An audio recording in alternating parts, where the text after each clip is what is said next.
know that movie? That movie inspired those two kids that like killed their entire family. What?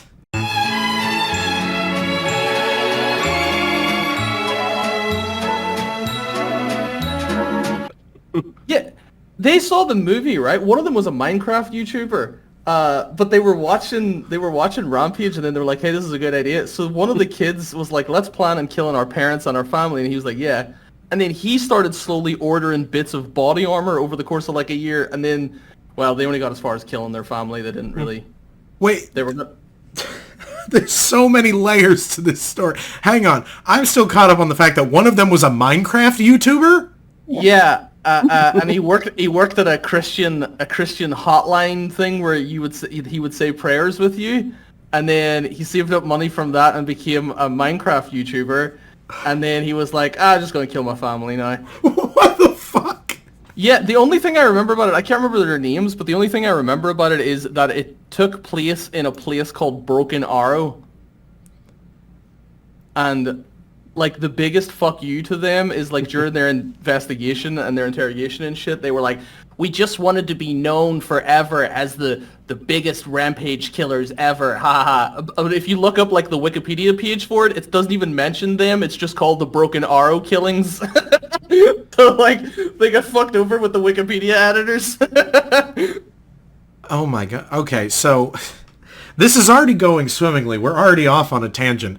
Let me just do the intro real quick. So, and then we can go off on another tangent. So, all right.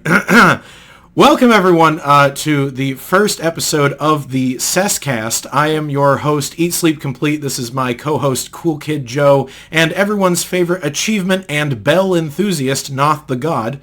Hello, Noth. How are you? Fucking hate that bell shit so much. And the worst thing about it was it was like it was the last chapter of The Walking Dead, so I had just streamed it all in one, and I had been drinking during it, and then I just didn't know how bells worked, and I said it, and then I was like, oh wait, no, I think I do know how bells work, and then I was like, no, I don't really, and then that's my what is it, magnum opus now is the fucking face reveal. Holy shit, Noth did a face reveal on episode 1 of the CessCast. Yeah, I was like, oh fuck, I was like, I could wear the mask, and then I was like, oh, but I don't even know fucking how long this shit's gonna go. I don't want to wear a mask for that long. That's fair. That's fair. I just have my Templar helmet in the back. That is what I was expecting you to be wearing, was the helmet. Oh, I was, but it's really fucking heavy. Like, it was made by a blacksmith. Like, it's actual iron, and it's fucking heavy. I bought it, and then I was like, ha ha ha, funny. And then it came, and it was like in a big, huge box, and it was like wrapped up properly and all, and then it was like a letter from him, and then like the authentication of it and shit, and I was like, oh fuck, and then I went and Googled it, and it was like, yeah, he's a real blacksmith, and he's been blacksmithing for like 40 years. How many shekels did that run you? He's been blacksmithing. It was 85 human pounds, so it's probably like $70,000 or whatever the fuck it is you guys use. Oh, I thought you said human pounds, like, okay, what other kind of pounds are they? Like, oh, this is like 45 dog pounds. I said human pounds. I just thought it was funnier than pounds, because pounds just sounds weird. Oh my goodness. So, Joe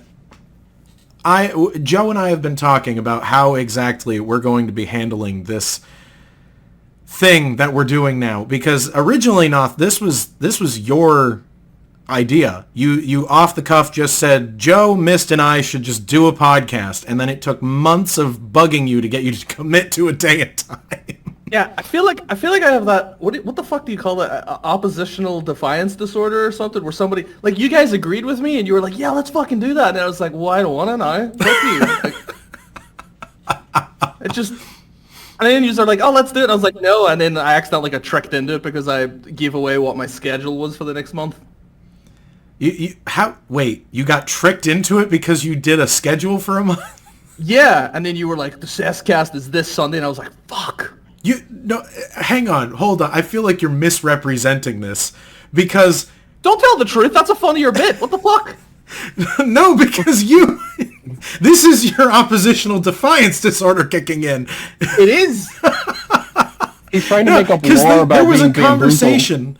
There was a conversation going on the Discord, and completely unprompted. You tagged Joe and I and said, right, here's the next month and a half. You all figure it out. This is when I can do it. I think I might have been drinking. Because there was other people in the fucking cesspit Discord and they were like, when the fuck does Noth give a schedule for anything? And I was like, oh fuck yeah. Everyone was speechless. Everyone was genuinely shocked. I think I may have been drinking Jack Daniels. You should drink that more often. No, it makes me do things. It makes me like work properly and do shit. I'm like, no, I don't want to do that. If I'm not working, I don't want to be doing shit. And then when I was drinking Jack Daniels, I was like, fucking, yeah, I'm going to tell them when I'm free and we can do the fucking CessCast. And I was like, oh, fuck, I shouldn't have did that. Like an hour ago, I was like, he's not going to tell. He's not going to invite me or Joe into the Discord call. He won't do it. He won't do it. And then I was sitting in the living room playing Turning Point, and then I got a call on my phone, and I was like, oh, fuck. You were right, Joe. He was boosting. No, I wasn't boosting. Do you know what I was doing? This is going to be a weird tangent. I think Joe might know what I'm talking about here because he's been flopping between 360 and Xbox One. I was playing Diablo 3, right? And Diablo 3 is like, oh, it's wonderful to look at. It runs smooth, etc., etc. And I was like, cool. And then I went to Legend of Korra, and I was like, runs smooth as fuck, but it's obvious because it's a Platinum Games game. And then I was like, I'll play Turning Point. How bad can it be? It like stutters at loading screens and checkpoints, and I don't know if my Xbox was freezing, and you can't turn around quick enough to see enemies behind. It's the worst thing I've ever played, and I love it. Well, that's 360 for you at this point. It's just held together with prayer and duct tape. Yeah, but like looking back on some of them games, I'm genuinely astounded at like how well some of them hold up. Like the Darkness still holds up, but I think I'm biased towards the Darkness. I've not played it. Really good game. The reason I think I'm biased in it is because I really like Mike Patton, and he's the guy that does the voice for the Darkness. And then I bought the comic books, and then I went and found out about the games, and I was like, these are awesome. So I just, even if they are kind of ugly or not that fun or whatever, I like them, and that's what it wants. One of my favorite things about the Darkness is like the attention to like the little details. Like I look at dumb shit when I play games, and if you like rotate the camera like and look at his fingers, if you slightly pull on the trigger, you can watch his finger like clench on the trigger. I don't know if you've noticed that or not. Yeah, that's really cool. Super in depth. What the hell? Yeah, it's weird things like that though in games, and I've like noticed quite a bit of them. I genuinely am having fun with them. Like Emz was playing something the other day, and she went AFK.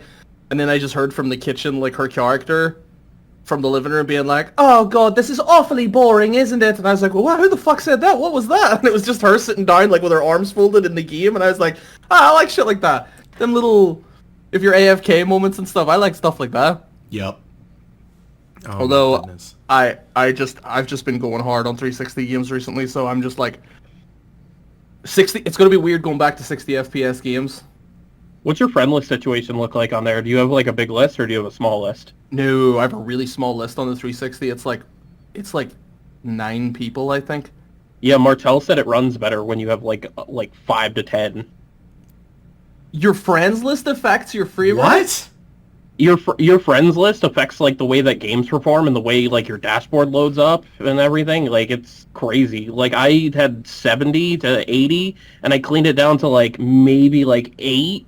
And the console runs so much better. Oh, I was 100%. How? I was 100% gonna say that sounds very specifically like a Martel lie. Who's the tech at Microsoft that came up with tying performance to the friends list? Well, it's like that fucking, what's the thing everybody's been doing recently? Like if your 360 can't connect, you turn off and on recurrent billing. What? And that just like helps you connect again. That's one of the that seems like a lie, but it's true. That works. How do you even come across that? Yeah, who figured that out? Who was QA testing the fucking recurring billing speedrun tech? Like to be like, yeah, that's how you do it, guys. It's like what was it? I just said in the Discord the other day, I'm still trying to buy up 360 stuff before the store shuts down. And foolishly, I did not understand how season passes work on the 360, and I bought the Trials Evolution season pass. Come to find out, Ubisoft, in their infinite wisdom, broke things when they killed Uplay. And so, like, if you sign in to the game, it just says servers are down. Doesn't work anymore. But it's like, all right, so whatever. I thought that just meant multiplayer. Go to the additional content section to reclaim my DLC. It needs a server connection to Uplay to access the DLC section. That's... I think the 360 season pass shit, like, I'm glad that's gone now, but... Like, I went on the other day because I was like, oh, fuck, I better start downloading everything now that I have. Yep. Just for the sake of, like, you know, preservation, prosperity, and like, just having it, you know, right? And one of the things was the Titanfall season pass for the 360, and I was like, fuck, I didn't even know I bought this. I got it in, like, fucking whatever it came out, so, like, over 10 years or whatever. And I downloaded it, and then I loaded up Titanfall because I was like, oh, I'll just install it now as well, blah, blah, blah. But no, I bought the season pass, but the season pass doesn't actually contain any of the DLCs, so because I never actually downloaded the DLC, I can never download it even though I have the season pass, and I was like, oh fuck, I think there's a shitload of stuff like that in my collection. Wait, so hold on. So you have... I thought it was just like it checks for the season pass and then lets you download it for free, though. It checks for the season pass, and then when like you're in-game... Yeah, whenever you're in-game, it says, hey, you have the season pass, click here to download these 3 expansions. But then if you click on them, because they've been delisted, it just gives you a blank page. So I should have downloaded them whenever I had the season pass, but now I can just never download those because I've never downloaded them when I bought the season pass. Such a rip-off. I know, and there's so many things like that recently. Like that Dead or Alive 5. Remember I was putting into the Discord the other day about Dead or Alive 5? I was going to play some of it. That's wild to me. Yeah, you can't play anything. You can't even play single player in it because the fact that you didn't get a delisted free compatibility pack?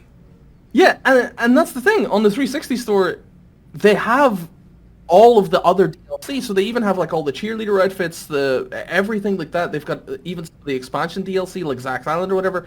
They just delisted the one thing that you needed to be able to play the actual game, and it was a free download. So I don't understand what the fuck, why do that? That one was weird to me.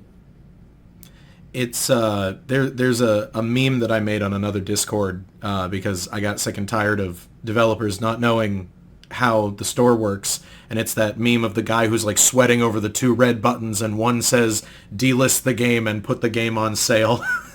Oh yeah, because it's just like, what was it? There was another hard delisting relatively recently about, oh god, it was like a puzzle game, and it was polychromatic, I think it was. That game? Oh god, yeah. Hard delisted because the dev closed up shop. I think it was like a 1 or 2 person project, whatever. And they basically said, yeah, we're not planning on ever releasing any other games, and so, you know, we're just going to close up shop on Xbox. This was just a personal project. It's like, oh, okay, that's fine. Instead of just, like, deactivating their dev account, they deleted it. And I guess because they deleted their dev account, the game is gone. It's just you can't re-download it. That stuff's so fucking weird to me, because what's the point? Like, I understand the argument for digital versus physical, okay? Like, I completely understand that, and I understand that some games they're not going to renew licenses and stuff, because what's the point? They're not going to make any money, whatever, blah, blah, blah. Forza Horizon. But, like, yeah, but there's just like such weird things where it's like there's some like independent game and there's nothing to do with licenses. They just fucking delist the game, and it's not even like a delist, and it's gone from your library now as well. Like, you can never re-download that game. Minecraft story mode. I have those on PC. See, I have the Windows Minecraft story modes, and Guardians of the Galaxy. I was able to play Guardians of the Galaxy because it works differently than the Minecraft ones, but I can never play the Minecraft ones now. Yep. I didn't have a problem re-downloading the Minecraft ones. I've got them installed everywhere. When did you download your ones, Mist? 2.5, 3 years ago. Was it after they delisted the game though? So what happened was, it was during the whole Telltale debacle. They delisted everything. They delisted the DLC. What I did was I was like, okay, I'm sick and tired of all this Telltale who knows what's going to work nonsense. I'm just going to install everything so that I have the files and I can play it whenever. But they had delisted the files for the Minecraft 360 story mode. Like, I managed to get it on Xbox and on Windows, no issue. But they had delisted the 360 stuff. And then they discovered, oh, now people can't re-download. And so that was when they temporarily relisted them for $99 a piece so that people could download them before the official cutoff. That's right. See, I didn't, because I didn't download any of those things because I was like, I already have everything done. And then at that stage, I was stupid. Obviously, I was like, if I ever need to play them again for some reason, I doubt I ever will. Why do I want to go back and play, those versions of those games or whatever? But I was like, I'm not going to need to download them. And then fucking, I can't even play, like, the Windows versions of Minecraft Story Mode. I can play episode 1. And that's it. Because I bought the season pass, whatever, there's no link page to the other stuff, and I can never, and because of that, the original computer that I had them on, because that was what, fucking 8 years ago? I don't know that original computer. I'm like 4 computers up from there. Like, so you can download them on the original thing that you bought it on, but you can never download it on the other stuff afterwards, basically, which is very silly. It's absurd. Yeah. So I'd just like to point out, when you initially suggested this podcast, Joe came up with a bunch of gaming-related topics, and you were like, ew, a pure gaming-related podcast? Absolutely not. And here we are, we've been talking about it, game downloads for... Yeah, but the reason I had said that was because, it wasn't because, like, oh no, a gaming-only podcast, it was that I didn't want a fucking gaming-only podcast where if somebody goes off on a tangent, other people start, like, reeling them in, because I've seen people on TA and shit like that doing that, where they're like, let's talk about achievements, we're the achievement podcast now, and then nobody has fun. Let somebody go off on a tangent and talk about a serial killer. Let somebody go off on a tangent and talk about that guy that made a roller coaster that could kill himself. Like, are you serious? It's my I knew it was gonna come up. I knew it was gonna come up. It's my go-to piece of information. It is the funniest thing on the planet, and it is so cool. Joe, do you know what Noth is talking about? Yeah, I actually watched a video on it, the Death Coaster or whatever, where it's like 9 loops in a row. The euthanasia coaster. Do you want to know what's funny? Is in the document that I prepared is just like a list of things to potentially talk about.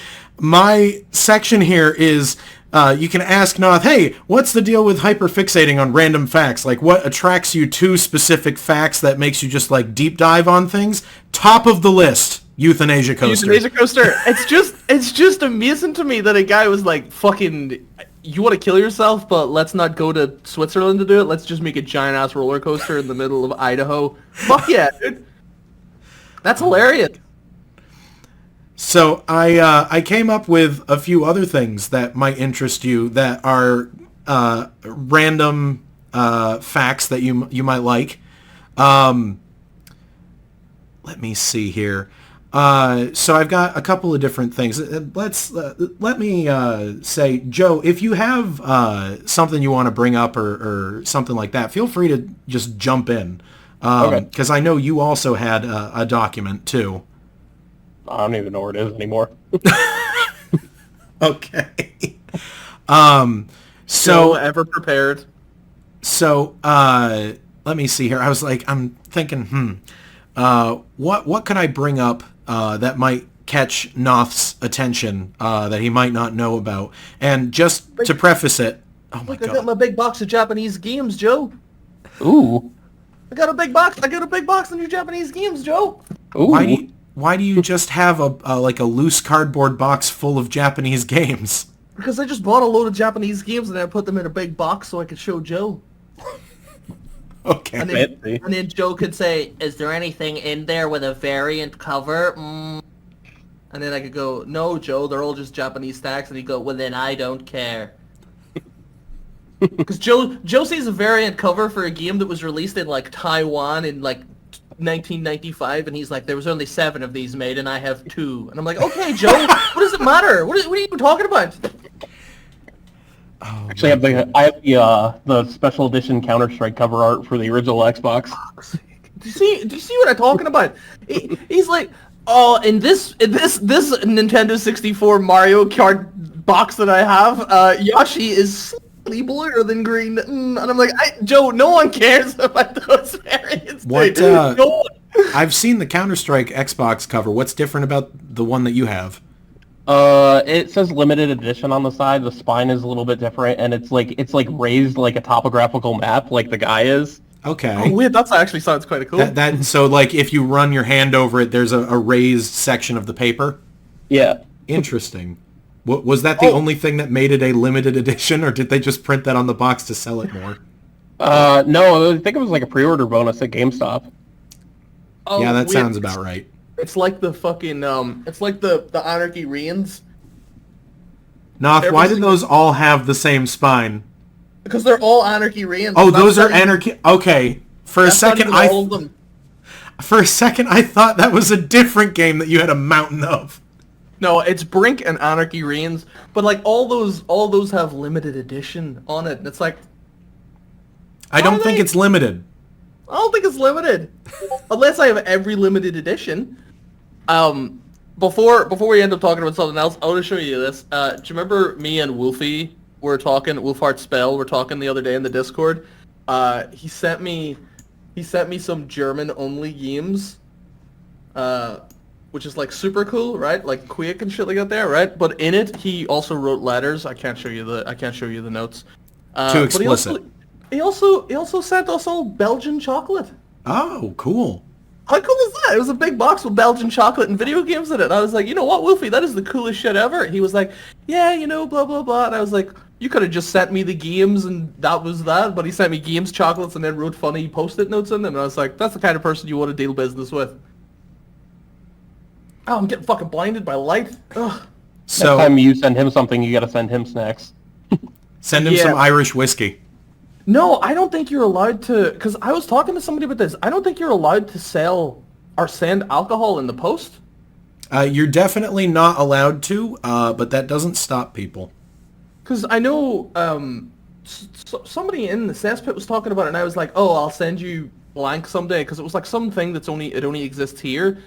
Magners, it was Irish cider, and he was like, oh yeah, and I was like, oh, I'll post them over to you sometime, and he was like, oh, we would both get arrested if my state opened it, because like his state has certain laws or whatever, and I was like, Jesus Christ, what? Yep.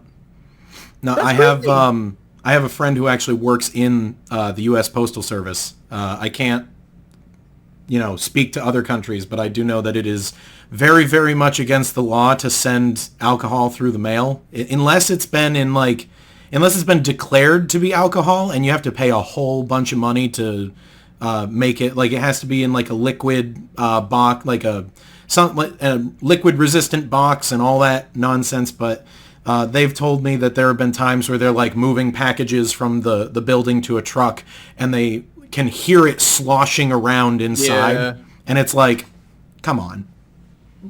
But why? Why is it illegal? Joe, is Mist's fucking thing just like stuck on like loading on your screen? Oh yeah. Yeah. Okay. So sorry, that was this is like nothing can ever be easy, so I'm using a combination of like 2 or 3 different programs. You won't see it on your screen, but on my screen, it'll just be like me with my green screen set up from stream over you're my recording panel. on a different... Okay. Oh, yeah. I get what you mean. You're like, you're holding this chat together with duct tape. Yeah, because for whatever reason, Discord didn't want to just use my camera. So I'm using the screen capture program that I was going to use, and it's splitting the camera onto the screen capture and also capturing the screen. Yeah, I know what you mean. Oh, dude, you know the way this morning I sent you that message and I was like, hey, do you want this hardcore carry in Diablo 3? Yes, you sent that to me at 3 a.m. Yeah, well, Vudix was awake. Well, he was awake because he kept falling asleep during it. But He joined, and as soon as we were like walking up to Diablo, like he was level 1, and I was playing on like the hardest difficulty, obviously. But he was like, "Oh, I'm so sleepy, I can't pay attention." I was like, "Don't worry, just come into this room with me. I'll hit him once, and you'll get your achievement." He was like, "Okay." And as soon as we got to the door, he got hit with a rock and died. So his hardcore character got deleted there and there. So I had to really quickly send him an invite, and then he had to really quickly make another character and come in. He got the achievement for that, and then when we went to the new place, he walked forward 2 steps and died again. I was like, it's so lucky that he didn't get hit during the actual Diablo fight, but he got hit 2 seconds before it and 2 seconds straight after it. Oh my goodness. And he was like, I still need to find out, it's the Diablo game with the gray cover, right? yeah. Because the base game release is the red cover. Yeah. And I know for a fact I have that one because I played the heck out of it when it came out. I want to say I have the one with the gray cover, but my office is you can't see it, but my office is a mess. And I need to build custom shelves to hold all my games. The mountain of games behind you, Noth. I want you to imagine that except scattered all over the room, and that's what my office looks like. We had to get new shelves for the living room because I was buying too many games. Nonsense. No such thing. No, it was because if it was games that were boostable, I was buying maybe 3 or 4 copies of it as well. Yep. Just so I was like, I don't want to get fucking 6 people together for Dark Sector boosted. I'll just do it myself. You know what I mean? And yep. So I was just buying that. But it got to the point where we had I don't know, 1,800 games or something, and then I was like, I don't know what to do with everything now. And now I've got 1,000 games in here, including the other 100 Japanese games, and there's just so much video games in this house. I really hope we don't have a fire. Yeah. Because I think in the last 6 months, leading up to the 360 store closure and me picking everything up, I think I've spent about 3 or 4 grand on video games, and it's been really weird because some of the games are just you think that sounds like a lot of money until you realize that Wally Korea, BioShock 1 Korea, and BioShock 2 Korea was 1,200 of that. Yep. Sounds and about right. And then you've got stuff like this, World of Outlaws, which was $3 and shit like that, Yep. And then Martel's favorite game, Champion Jockeys. I didn't even know this was a video game. That's the first time hearing of it. Yeah, Champion Jockey. I did finally, because I got ripped off by four different people on eBay. I finally got a German version of BioShock. Finally. Very nice. And I did not know that game came in a steel book, so I'm never going to sell that, ever, because that's cool as shit. I have that one too. Oh, really? Yeah, so a while ago I bought a Platinum Hits version of it, which I hate gray cases. Yeah. So I went looking for a green one, and I found the Steelbook, and the Steelbook was only $10 more, and I'm like, fuck it, I'm just gonna get this one. Yeah, because you shouted at me when I bought one of the Japanese one-chan bars. You were like, that's the Platinum Hits version. Ugh. And I was like, I only bought it so I can play a little bit and get the DLC. And you were like, ugh, throw it away. I was like, fuck's sake, Joe.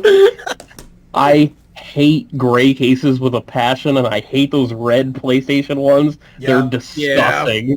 No, I know what you mean. They're not nice to look at because they just take everything on the box art that makes it look cool, and then they just shrink it down and have that big ass header on it, and it does not look pretty. Greatest hits.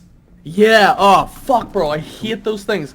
And then I finally started. I know I was telling Joe this, Mist, but I finally started my collection of American games. Wait, Phineas and Ferb: The Quest for Cool Stuff is U.S. exclusive? It's a U.S. exclusive. I never knew this game existed. That's such a fun game. Dude, Joe was talking about American-only games. He was the stacks, because I think it was around the time I was buying, the 99 Nights stacks. I think it was, Joe. You were talking to me about it, and I was like, oh yeah, I'll pick these up. And then you were like, oh, Phineas and Ferb or whatever, and I was like, there's a fucking Phineas and Ferb game, and it's I got American that for only. Christmas. Of course I'm buying that. Dude, that cost me more to ship than it did for the game. The game was like $6. To ship it here, it was $28. Yep, sounds about right. That's me buying any game from the UK. It's like, oh, it's a $12 game, costs $40 to ship. That can't be true though, Mist, because I sent do you know Shadow Kusaragi? Yep.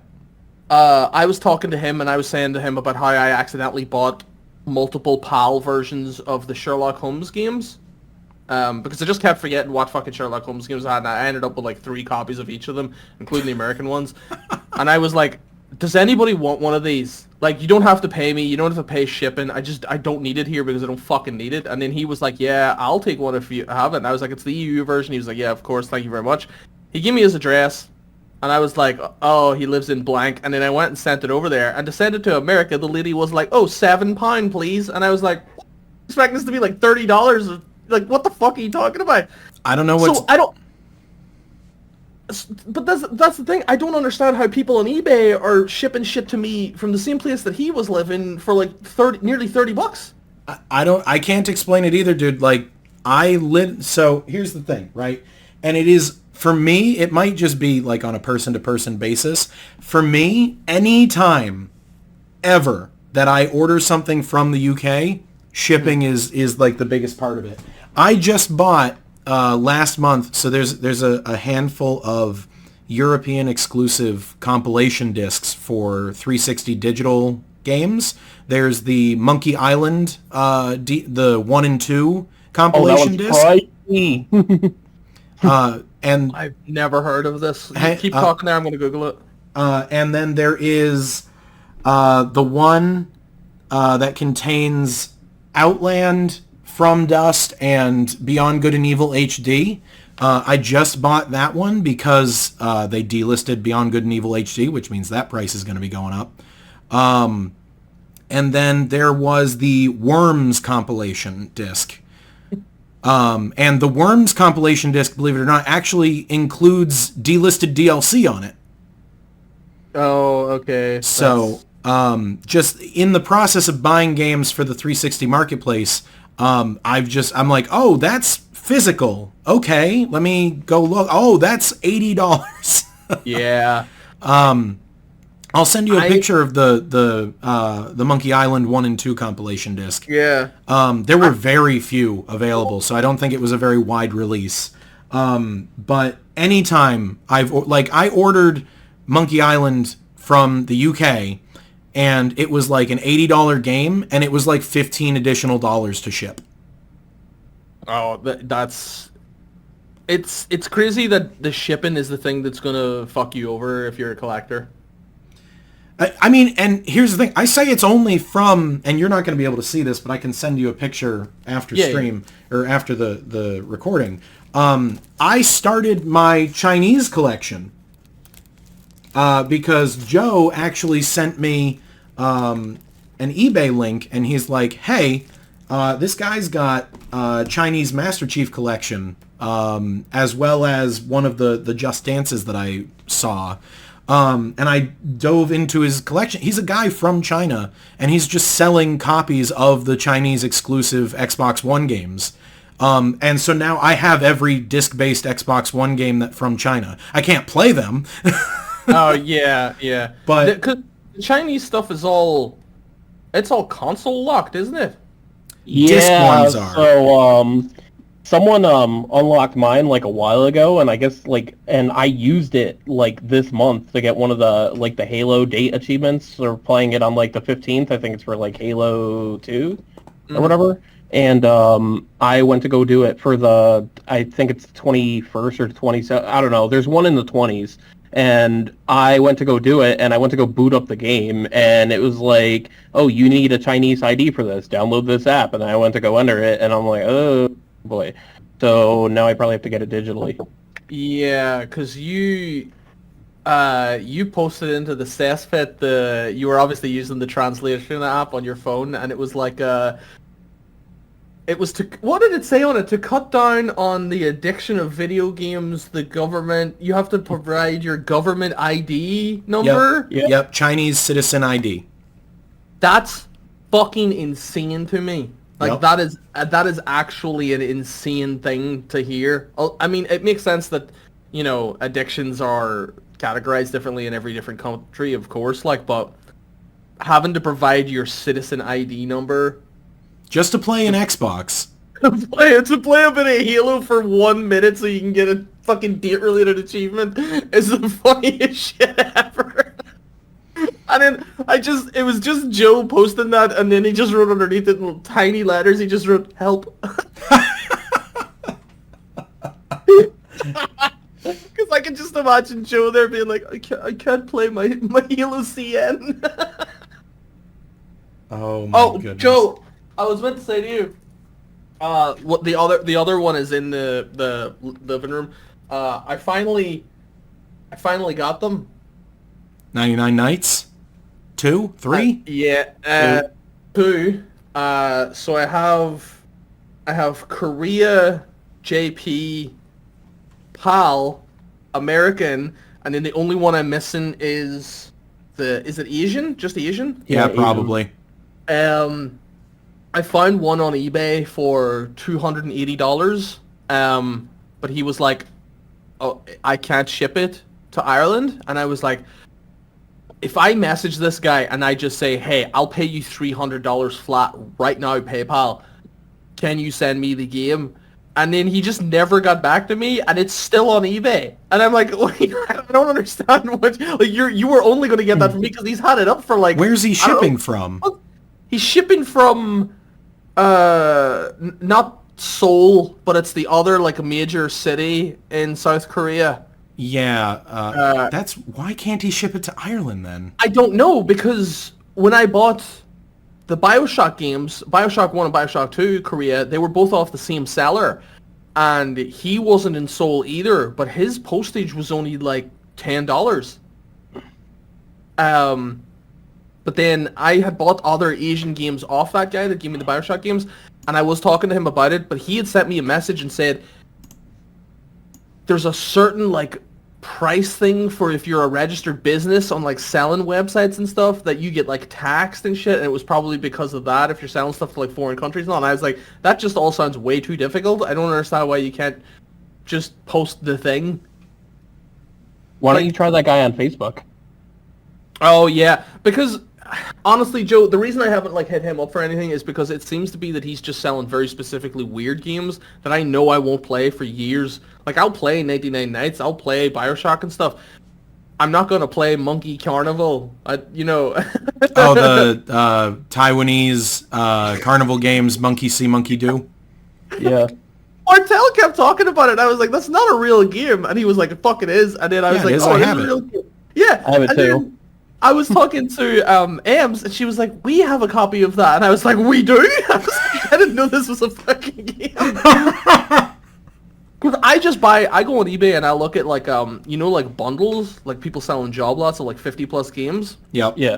And if I see 3 to 4 games, so say it's, like, 50-plus games, if I see 3 or 4 of those games that would probably be stuff that I will actually play, you know, that are fun, so, like, fucking shit like that there, Turbo, like, not an expensive game, but you don't really see it often, then I'll just buy them straight up, even if there's a bunch of chaff in there, like Battlefield, blah, blah, blah, blah. Just sell them on, or give them to a charity shop or whatever, but just keep the rest, because you'll have made your money, you know? Yeah. So it is interesting... It is interesting going on eBay and then finding those job lots and then, like, zooming in on it and then, like, scrolling down through all the games on the spines and just seeing what's there. And it sounds autistic, but it's one of my favorite things to do when I'm just sitting chilling out. It's just, like, sitting on eBay zooming in on fucking photos of bundles and job lots. Is that how you're getting the American games? Is you just go on, like, US eBay and just look for those lots? Yep, and it has worked out because I got stuff like Attack of the Movies 3D in one of those. Did it come with the 3D glasses? It did not come with the 3D glasses. It's not complete then. No, it's not. But it did come with like the inserts and stuff, which is pretty cool. I didn't know that game existed, and I'd just seen it in that job lot, and I was like, "Fuck, I didn't even know that was a thing." And I searched up on TA. It was like Attack of the Movies. Yeah, it's a real game. It's not like one of those. Because there was a couple of video games that were released on the 360 physically that don't have achievements or anything on them because they were just like special games. Yeah. Hell yeah. My alcohol's here. Hi, Emz. Mist says hi. You're not boozing, you're losing. Bye. Enjoy playing Golden Compass. Oh, you finished it? Good luck. That hoodie she's wearing is about 97 sizes too big. That's the whole point, Joe. It's an Udi, but it's an Udi for me. And I'm over 6 foot and she's 5 something, so it's way bigger on her. If she looks like she's drowning. So I don't know if it's US exclusive, but it's definitely one of the more fun niche games. Have you heard of I think it was a book first, but the game was for the movie release, the Spiderwick Chronicles? Yes. Yeah. Get yourself a copy of that. That game is so like I'll give you an example. The game is incredibly jank, but it's like fun jank, not annoying jank. And there, what was it? It was one of the games where it's like my fiance Kingdom and my buddy Choir will sit down and we'll just like play through it together. Choir. My boy. And so like we were all playing it through together, and one of the things is like it's a movie game, so there's like collectibles out the wazoo. That's another thing that's specific to movie games, and I don't understand why. The little like the house gnome guy, the one who's like he gets angry if you don't like leave him lemonade or something. I don't remember. It's from the movie. I saw the movie, and that's how I know. But it's just like he's like a little tiny house elf guy, but he's not an elf. He's like a gnome or something, and like he narrates the game. Oh. And it's your stereotypical standard like British accent for like most of the game, and he narrates every time you pick up a collectible, except when he takes on a very stereotypical Texas accent when you pick up the last collectible. Why specifically that? So it's like, you picked up a collectible. That's how it usually is. When you pick up Irish. That was an Irish accent. Missed. Whatever. I'm not trying to be accurate here. I'm trying to give you an idea. It's like that's what he sounds like when you pick up a regular collectible. When you pick up the last one, he goes, "This house is clean." And it's like, "What?" This what is going to be...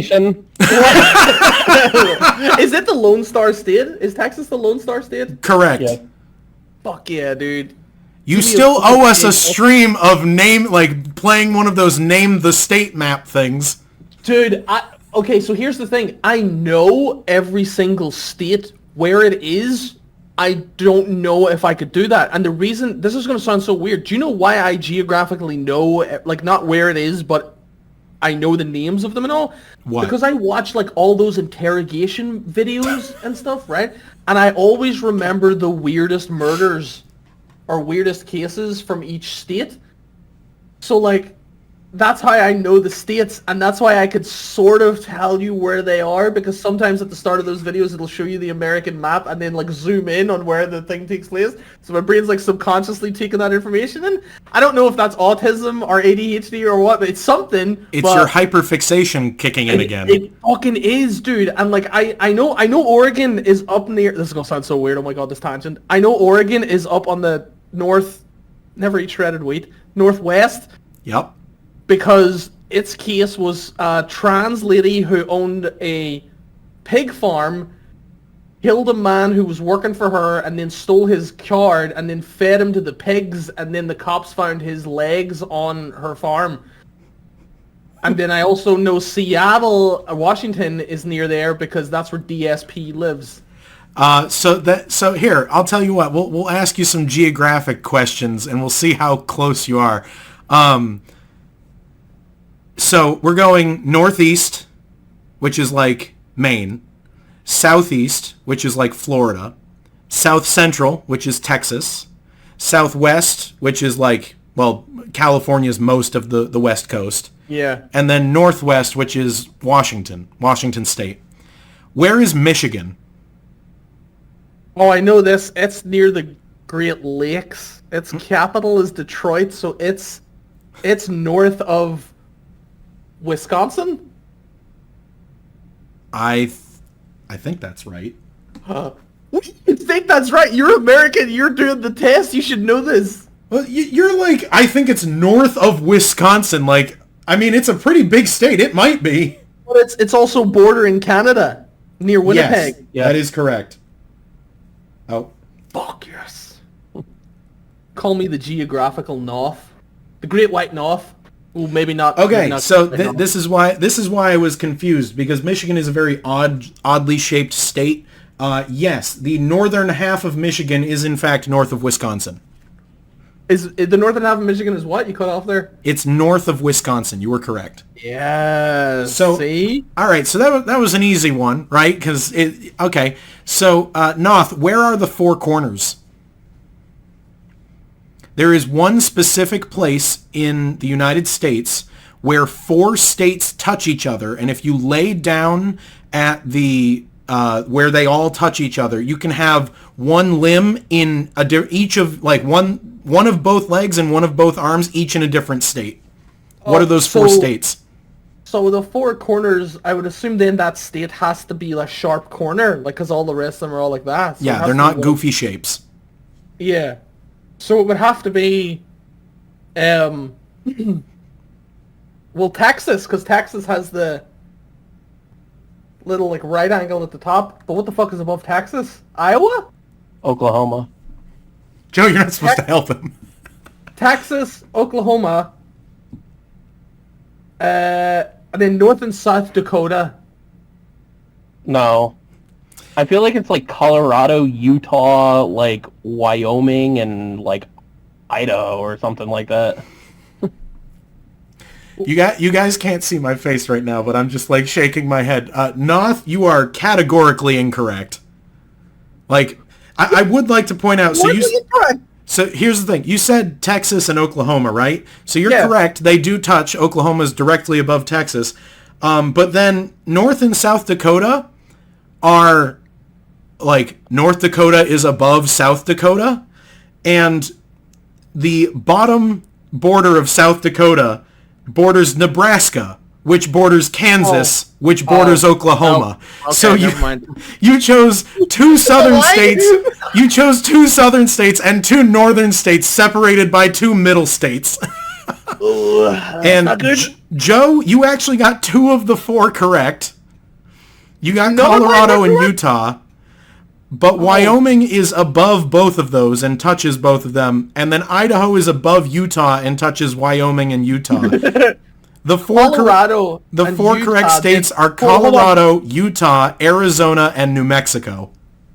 New Mexico is a state? Yeah. Oh, no.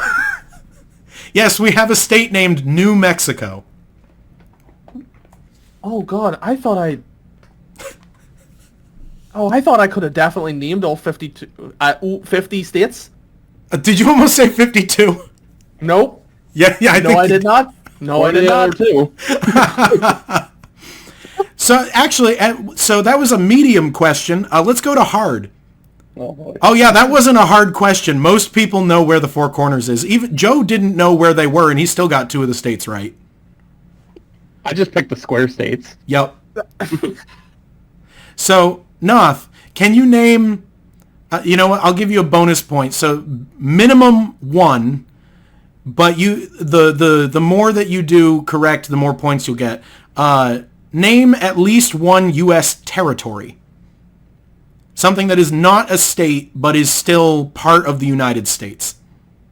We have at least a dozen of them. Did you say Hawaii? Yeah, Hawaii. Okay. You got any other guesses? Still a territory. I have one. Joe. Cuba?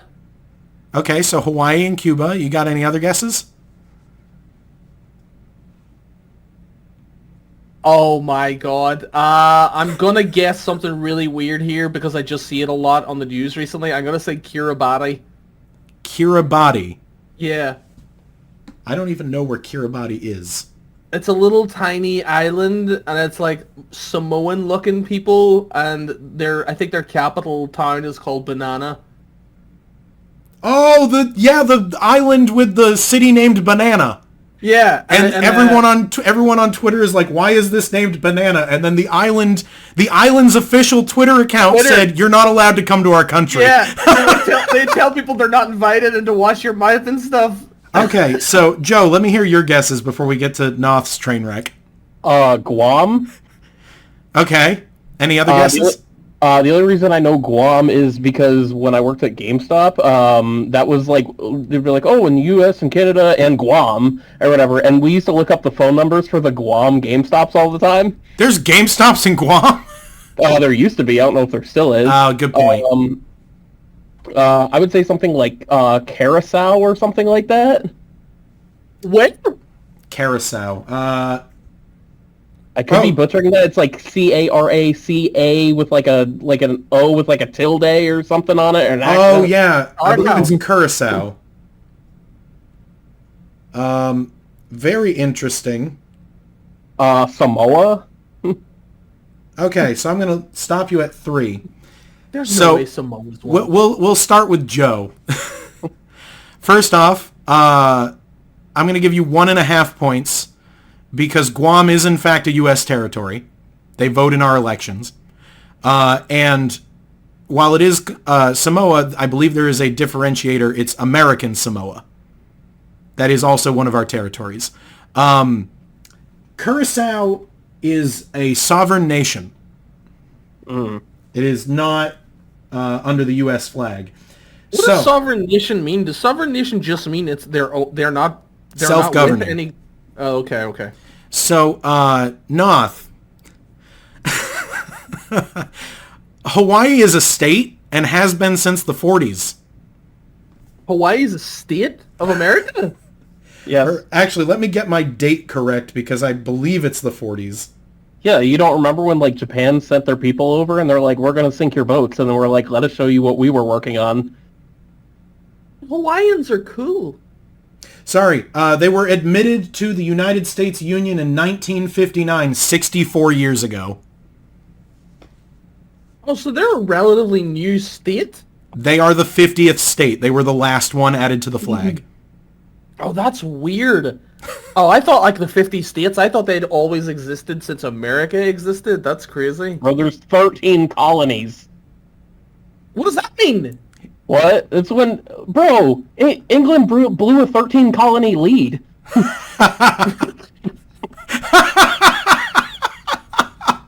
I still think it's funny to think that England owned America, and America was like, I can't believe England rule us.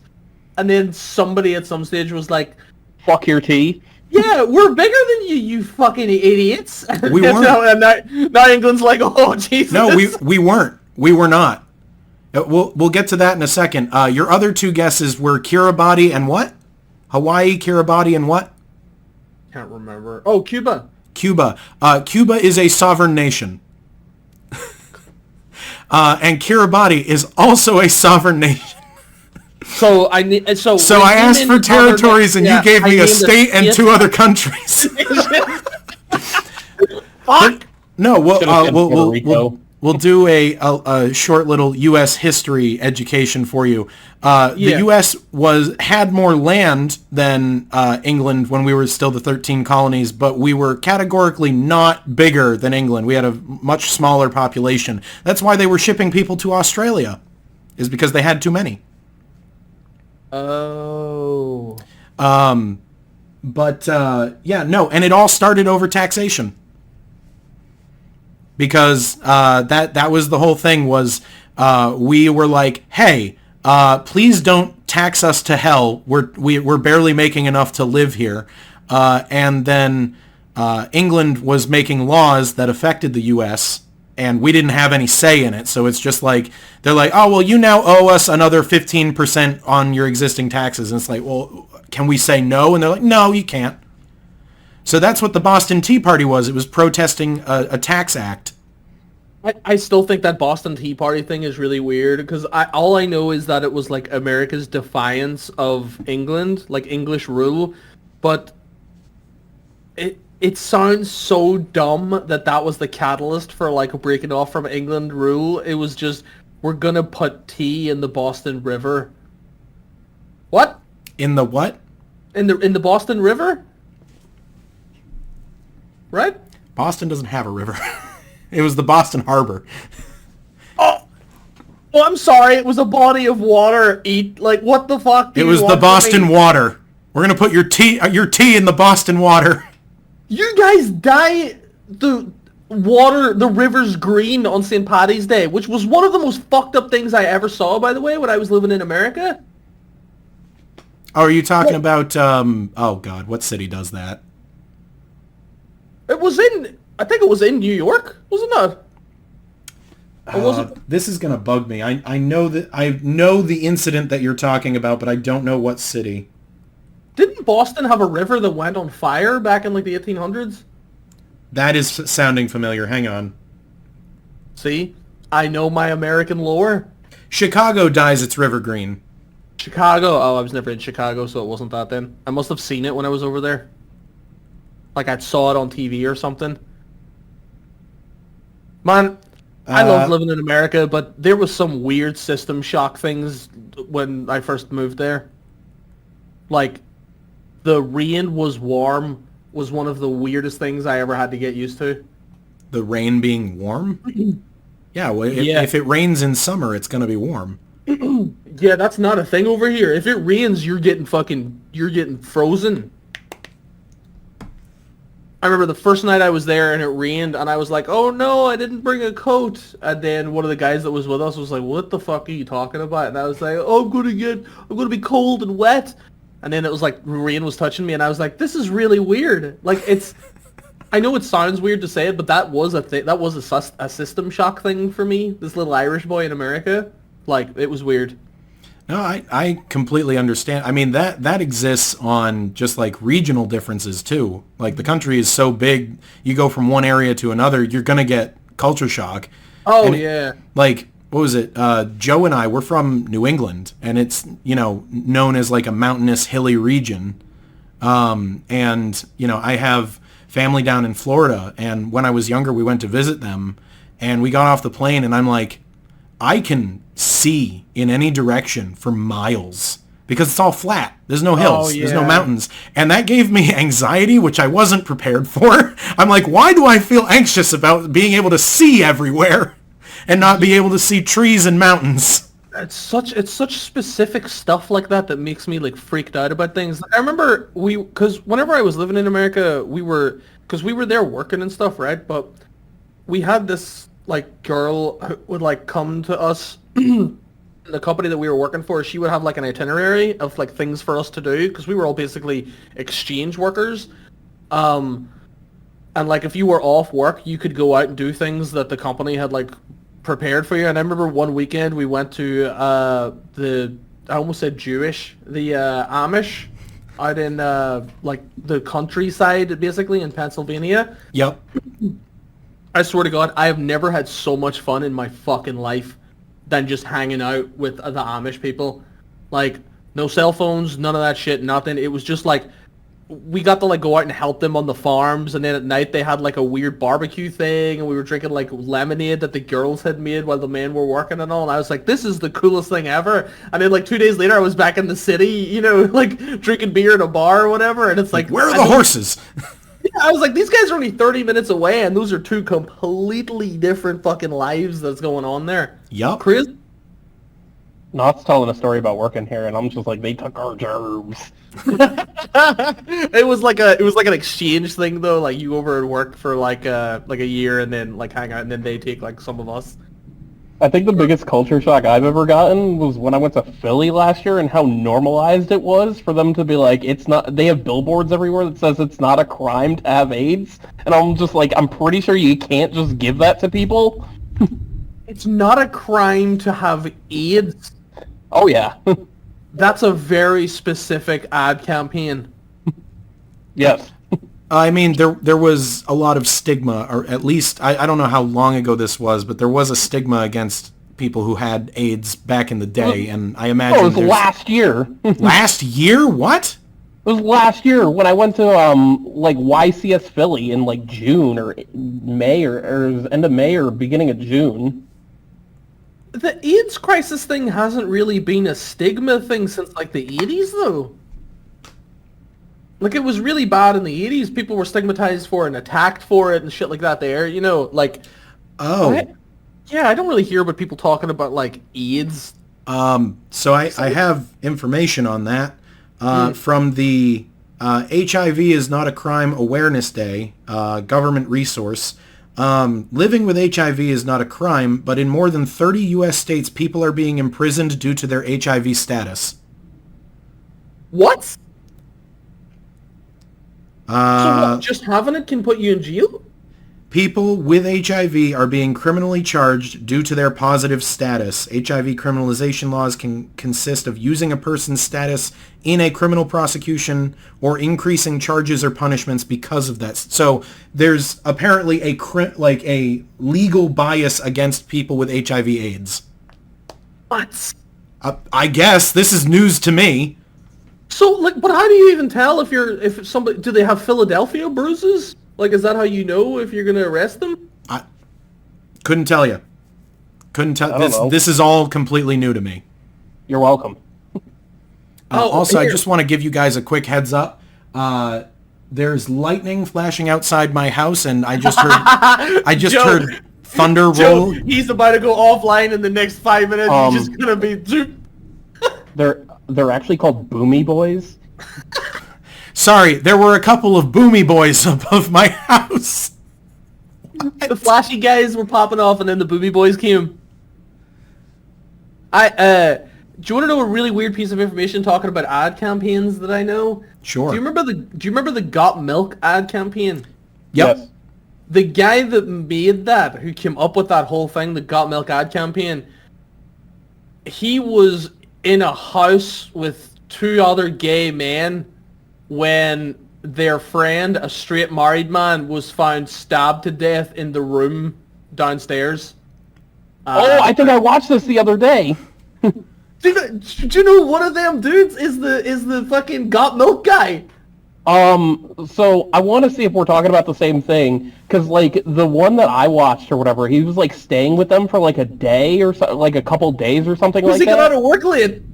And like he like they found him stabbed, and like the two guys were like super creepy. Like he creeped out the police that were there and everything, and then they found like his DNA inside him. Yeah, they found the murder guy's semen inside his own rectum.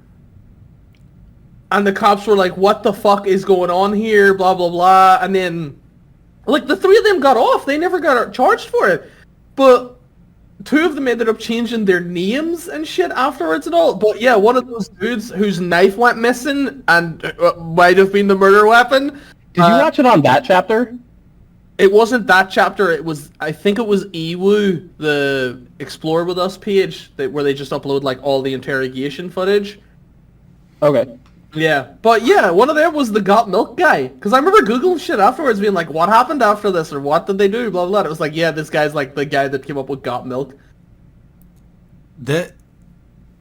Huh. Me and Joe know about the Got Milk murder investigation, and Mist is like, what the fuck are you two talking about? No, like, it's true crime. Kingdom watches true crime with Polysemic all the time. Mm-hmm. I feel like it's a very specific, quote-unquote, genre of YouTube that has just fucking shot into the stratosphere recently. Like, the only other time I can ever remember something like this happening was whenever, like, the gaming boom took off of, you know, like, PewDiePie and Markiplier and shit. Yeah. Like whenever they started doing those, like, oh, screaming into the camera, oh, horror game shit, blah, blah, blah, and that just fucking 10 million views in a month, boom, straight up the top. Nothing like that ever happened again until maybe stuff like Mr. Beast. Oh, 100%. You know, but like Mr. Beast isn't really a genre of stuff, it's just him like doing weird shit. Big, like, showboating events, kind of. Yeah, like I don't really count Mr. Beast in that, like, shooting YouTube up in there. Like, I would count, like, have you ever see those guys, like, How Ridiculous? You know, like the trick shot guys and stuff? Like, there's a dozen channels that do that. Yeah, I think they are up there in the stuff that, like, shot into the stratosphere, but then it died down again and nothing else came back. And then in the past, I want to say 3-4 years, at least since the start of COVID, I would say, that fucking true crime shit just went nuclear. Like, you were looking at pages like Jim Can't Swim, Ewu, that chapter, all that shit just fucking... This is Monsters. We're just uploading a video, and then in a week it was getting 1 million, 2-3 million views, which is crazy. But it's interesting, because I like passively taking media in while I'm gaming, if it's a game I don't have to pay attention to. So a lot of that stuff I'll be watching interrogation footage and shit like that there rather than Netflix. See, I do kind of the same thing, except it's with YouTube Shorts, where I'll just have it auto-scroll as it goes to the next one while I'm playing. Look, a lot of it is trash. That's sociopathic behavior there. What do you mean? YouTube Shorts auto-scrolling while you're gaming? It's... What are you watching, TiVo guys? What up, guys? Oh God, no. No. This is Turbo. It was only released in Mexico. No, it's like my Spanish for turb. My algorithm on YouTube is completely screwed. Like, I either get like scenes from movies or TV shows. Like, there was an entire month and a half where the only content YouTube was showing me was Peaky Blinders clips. I knew you were going to say that, because I feel like the Peaky Blinders shit isn't even, like, For You page algorithm. I think it's just the algorithm was putting Peaky Blinders shit.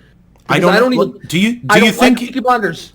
Do you think it was paid? Like, do you think the people who made Peaky Blinders said, push our show? I feel like something was going on there where if anything that had the text, like in the metadata that had Peaky Blinders in it, I feel like it was getting pushed unwarranted as well, because I'm not watching Peaky Blinders content on YouTube. The fuck am I watching Peaky Blinders content on YouTube for? But yet all my shorts were like, never push a man to his limit. And then Cillian Murphy with his hat coming down in slow motion and looking around. It was like, because you don't know what a man will do. Down. Like hype edits? Hype edits for Tommy Shelby? Yep, I get plenty of those. What is this fucking content? And so here's the thing, right? Because it's not just Peaky Blinders, okay? And this is why I'm confused as to why this is a thing. You want to talk about stuff that got popular for no fucking reason? Hype edits for characters from shows that don't exist anymore. I cannot... Because as soon as the Peaky Blinders spam stopped, it was... what was it? It was Walking Dead. It was Rick from The Walking Dead. 100%. It's just like, Rick is such a badass, and there's fucking PHONK music playing in the background, and it's just, oh my God, look, it's Rick Grimes, the hardest man in the zombie apocalypse. Like, oh my, what?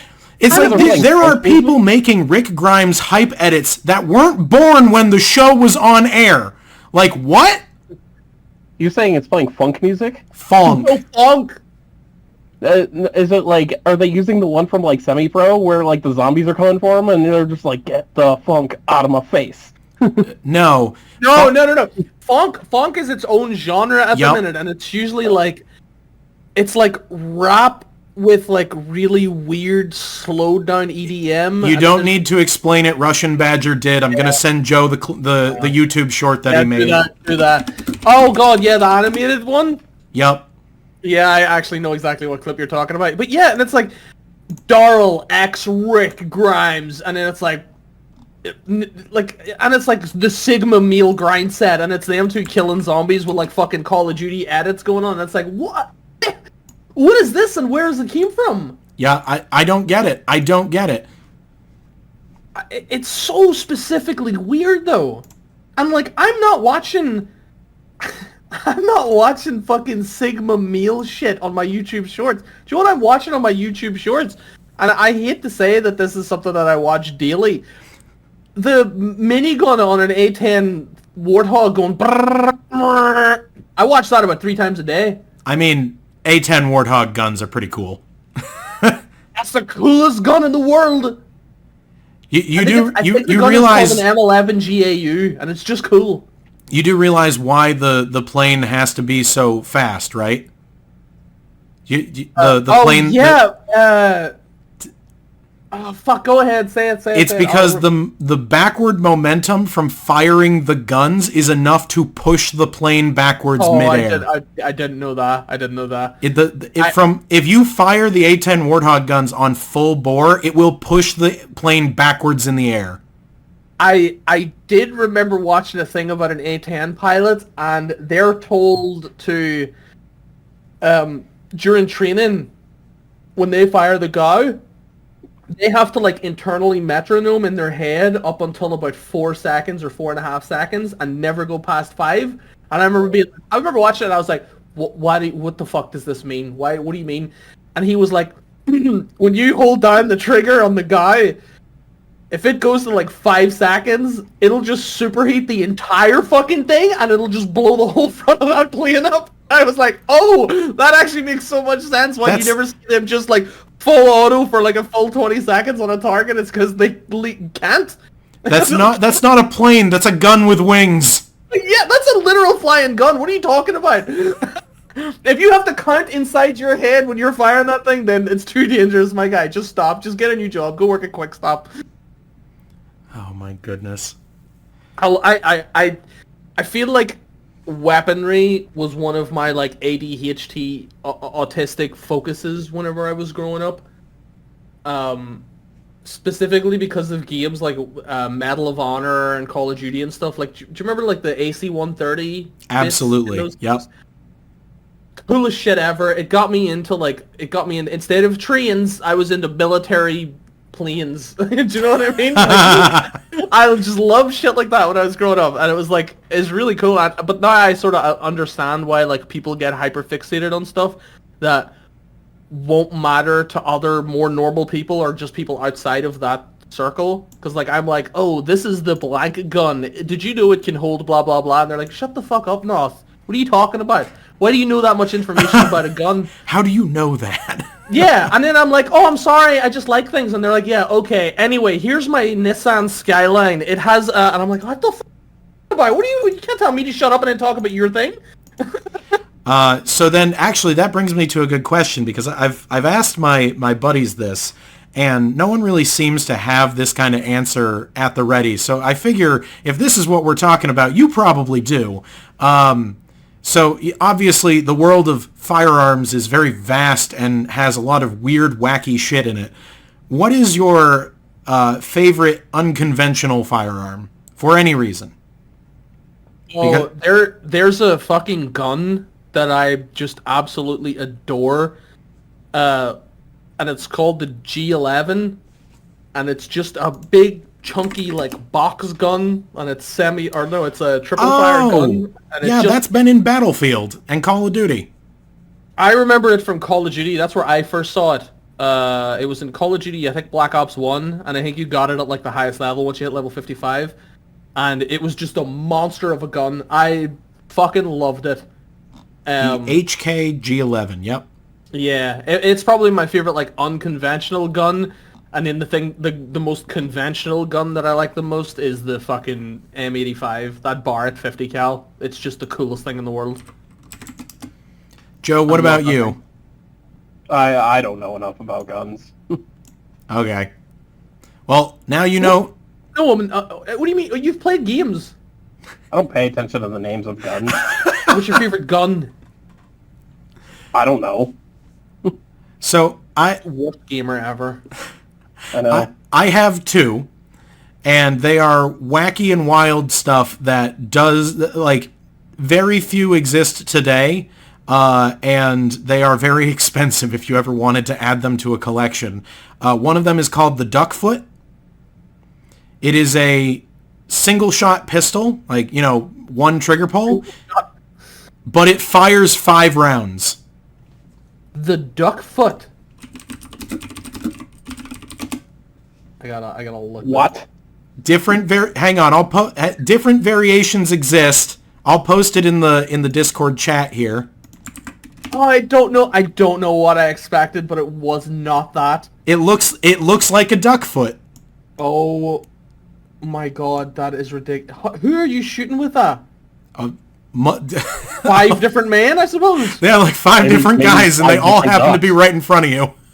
It's like a Carlo Juarez showdown. You just got this Duckfoot ready to go. No, that looks like one that like you hold it sideways like you're cool and. Oh yeah, you just shoot one guy 5 times with the fan. Oh, hold on a second, guys. I'll be back a second. Oh man. I need to make sure not the Nocky's done. What did he say? How tall is he? He's almost the height of that door. Noth 8 feet tall confirmed.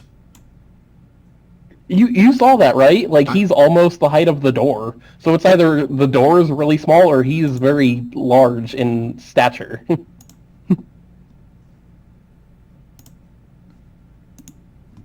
Alright, there we go. I've got the other one up. Oh my goodness. So, the good news is, there was thunder and lightning, and now it appears to be gone. So the storm was moving... Oh my god, you're right. Let's ask him how tall that door is. All right, so we have questions. Yeah, well, before we do that, I want to show you the other one that's my favorite. It was a prototype. I think it's like less than 100 are confirmed to exist anymore. It is called the MTS 255. It is a Russian shotgun. What the fuck is that thing? Dude, I'm pretty sure I've used that in a game recently. You have. It's in a Call of Duty. I don't remember which one. But that is a revolver barrel shotgun. Yeah. I love it. I've used that in something recently. It's like halfway between like a magazine and a barrel mag. Yeah, it's like a carbine gun almost, but it's firing shotgun shells. Holy shit. It's so wacky. I love it. That's a weird one. I've never seen that one before. Actually, it's funny. A buddy of mine, he went down to Texas on vacation and was hanging out with a couple of people that he knew, and he got invited to go to the shooting range with one of his friend of a friend. So of course they went, and this guy's like, yeah, I've got a couple guns from my personal collection that I'm going to fire. And one of them was the MTS 255. Does it fire like shotgun shells, or are they specially like... It fires shells. Oh, okay. They're not like specially terrifying. Nope. It's just standard shotgun shells, and then you do the to turn the revolver barrel. Imagine you're going to fight a dude, and then he pulls one of those out. So my buddy, he is a firearm enthusiast, and he knew what it was, and I think he was the only one aside from the guy who owned it who knew what it was, and he was a bit speechless. And the guy whose gun it was sees my buddy look and goes, you know what this is then, right? And he goes, yes. And he's like, you don't want to know how much it cost me to get this. Oh God, yeah. My buddy was like, no, I do want to know, and the guy said it was like 6 figures. I saw like stuff recently of like talking about guns. It came up in my shorts, and it was like this really cool black dude with dreads, big long dreads, but he like makes shorts where he goes on to like shooting ranges and shooting just like crazy shit. So like he shot like a minigun at one stage. Is that the guy that I saw pop up in my shorts, and he was firing a .50 caliber pistol? It is the coolest thing ever, and he has to racket the one bullet into the fucking thing with like a holder and all, but when he fires it, his dreads just go boom. That made the rounds. because it is a pistol, but it's got like this massive like sniper rifle-esque shoulder mount, and you have to hold it like a rifle. But as soon as because it's like a thing on the front of it, so he has to hold it like that, so because you can't obviously fire it with your hands like that. But as soon as he fires it, you just see the dust just go boom up, and then his dreads just fly out, and I'm like, that is the coolest shit ever. It's it completely useless. There's no practical application for that. Unbelievably useless. That's a bunch of gunsmithers getting together and getting drunk and saying, "Hey, I got an idea. Let's make a 50 caliber pistol." 50 cal pistol is probably one of the most insane things I've seen. And then you go to the opposite side of that and you get them little Derringer guns. Yeah, like 38s and smaller. And they fire like 2 bullets. And it's like ones that you have to like hold between your thumb and your pointer and pull the trigger with your other hand. I love those. Yeah, again, no practical application. You're not going to hurt anyone with that. If anything, it'll feel like a bee sting. Well, wasn't the whole thing with the Derringer was that like prostitutes, like ladies of the night and all, they would wear them back in the old Western days? Because like if somebody was getting a little bit too handsy or whatever, they could pull it out because it would usually be in their what do you call those things that ladies have around their like thighs? What do you call it? A garter belt? I think so. They would have them in there, but like back in the Western days, like if you were getting hit with like a little tiny bullet like that, even though you would be like, oh, what the fuck? What did you do? What did you shoot me that guy for? You're probably gonna die of like sepsis or some shit. You know, so. I mean, that was still doing damage. That was largely why duels were initially outlawed, is because what was it? It wasn't the gunshot that would kill you. It was the infection that came afterwards because your clothes were unwashed. Is that why? Yep. Like it was like if you were in a duel, there's a famous story. I can't even think of like the proper search terms for it. There is a famous story of some guy being challenged to a duel, and he goes, yeah, of course, gladly. And he took all his clothes off, and he's dueling in the nude. And he's like, okay, let's go. And he weirded out his opponent, who's like, nah, never mind. But the guy knew. He's like, no, if I get shot, assuming you don't hit anything vital, I'll probably live. But if I get shot through my clothes, that infection's going to kill me, and I don't want to die. So it's like, the simple solution, take all your clothes off. That's so specifically weird. That's like something I would come out with, Mist. What the hell? Oh, my God. Oh, what? So this is like I mean, look, anything history-focused is going to be in my wheelhouse. I'm a big fan of reading about stuff that's happened. Here's one for you. I watched that movie Hamilton. One of the best shows I ever watched. I'm a sucker for musicals. I'm a sucker for live stage shows. Heard all the hype about it, watched it, and I was like, you know what? That was really good. Didn't know Hamilton was real until a year later. Alexander Hamilton. He is one of our founding fathers. Yep, he was a founding father. Didn't know it was a real dude at all. Infamous badass, too.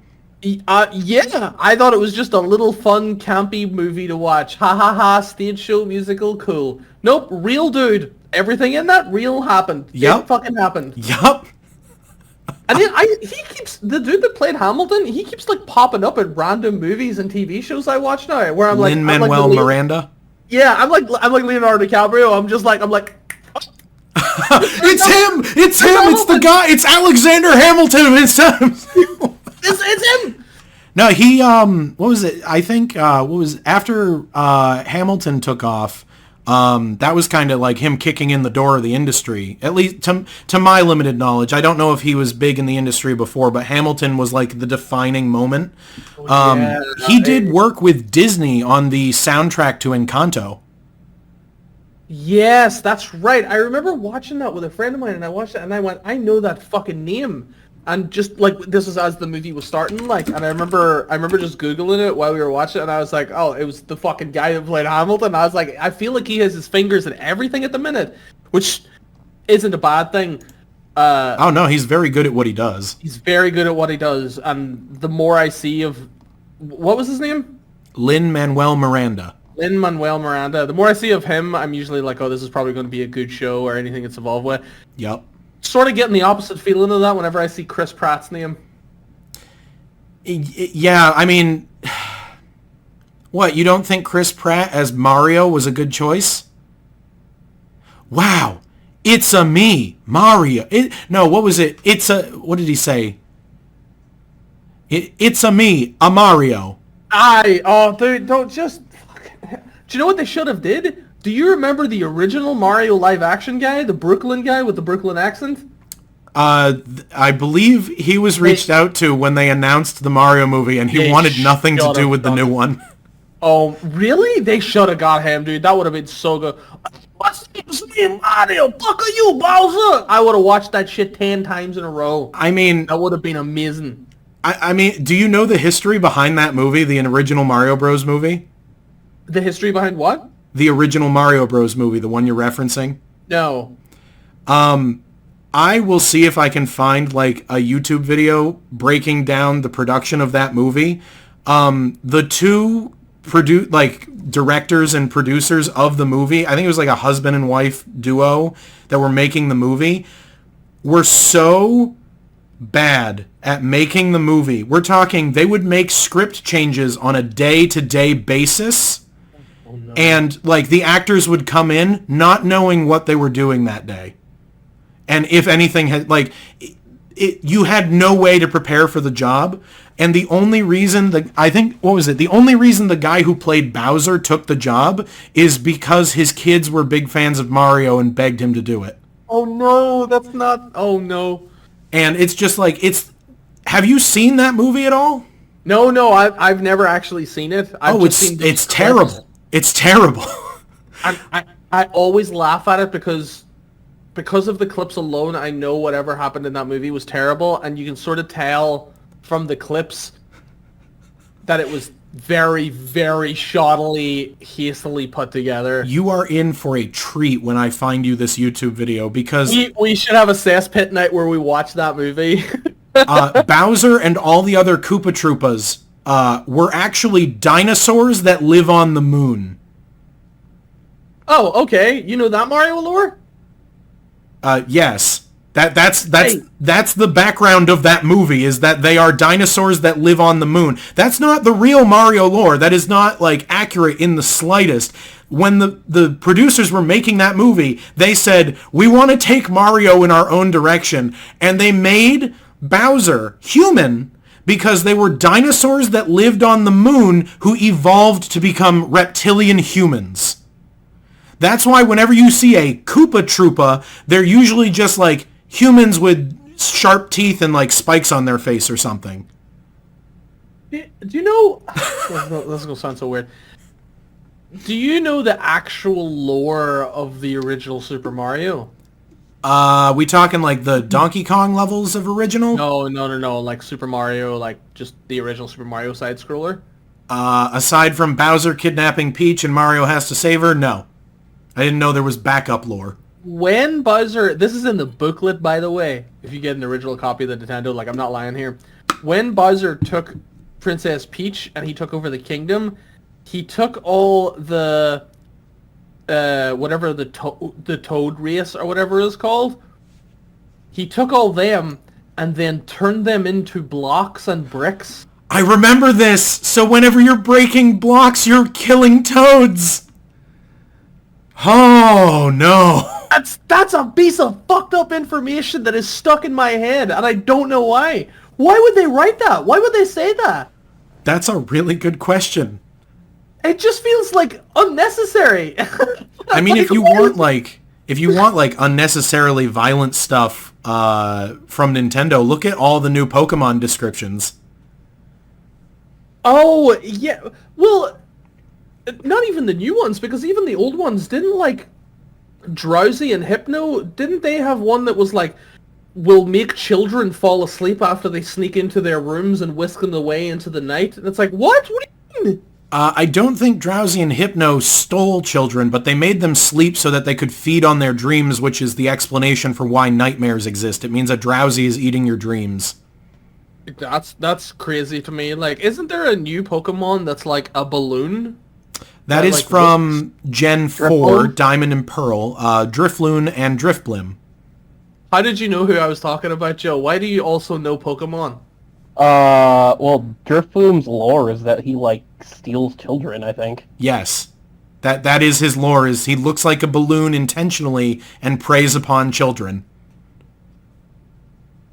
What? Yep. Here's another one in, was it Sun and Moon, I think? What generation, Joe, was Palisand from? I think that's the Sun and Moon ones. Okay. Palisand, Noth, is a Pokemon that is a ghost ground type, I believe. It looks like a sand castle, and you can find it on beaches. How Palisand and its evolution hunt is they wait until an unsuspecting creature comes along, and they grab it and drag it beneath the sand to suffocate it. Oh my god. And- Its fucking picture is it dragging... Oh my god!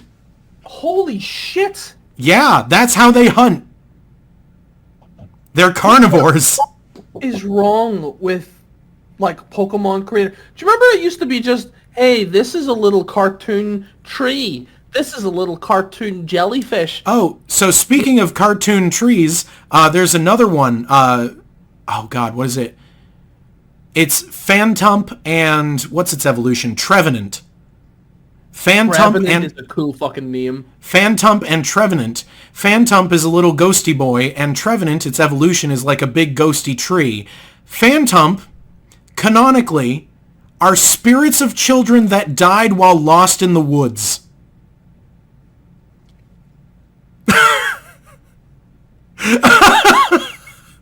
So in universe,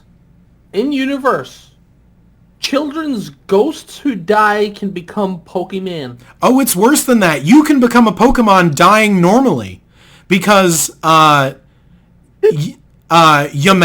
the ghost type that carries like a mask on its little tail, that's a human spirit, and its mask is a replication of its face when it was alive. Yes.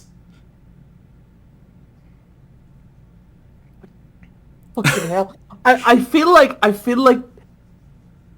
original Pokemon, they had like so much lore and people attached themselves very specifically to all the like ghost Pokemon lore because it was the best lore.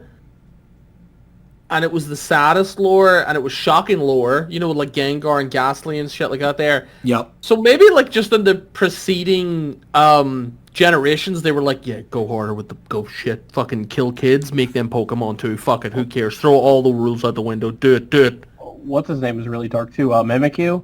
Oh, yeah, thank you. The new Pikachu clone that The little dot eyes guy that turns into other Pokemon. No, that's Ditto. Mimikyu is a new one, and it is a ghost-type Pokemon that, canonically, the entire species Mimikyu saw the popularity and adoration that Pikachu got from everyone. You know, Pikachu's the most beloved Pokemon of all time. He's the one with the little twirly eyes. Maybe. No. No, I think he's thinking of Spinda. Yeah, you're thinking of Spinda. So, hang on, I'll send you a picture of Mimikyu. So it saw how beloved Pikachu was and felt unloved itself. There you go, it's in the chat. It felt unloved itself, and so it says, okay, I'm going to cosplay as Pikachu to get people to love me, right? Which is just, it's sad because he's adorable on his own, but here's the thing. You notice how that's... Look at him, he's a little guy. Here's the thing. You know how that's just a costume? Yeah. What do you think's under Yeah, it? Do you know what's under it? What's under it?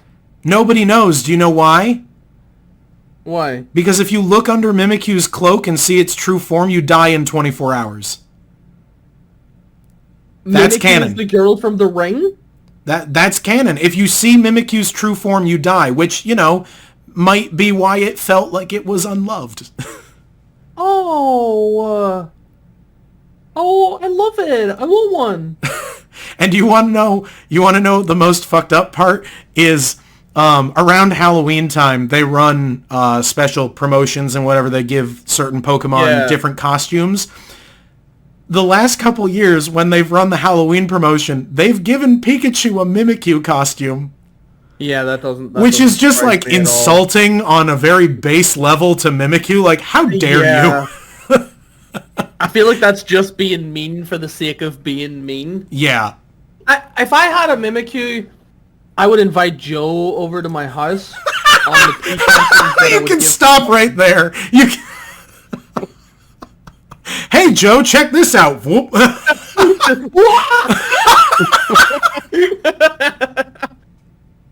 Joe, tell me, what have you picked up recently, by the way, that I would be impressed with? Nothing really. I've just been kind of selling stuff. I got Goosebumps the other day. I have some limited run games coming Monday. Oh yeah, what's the limited run stuff you picked up?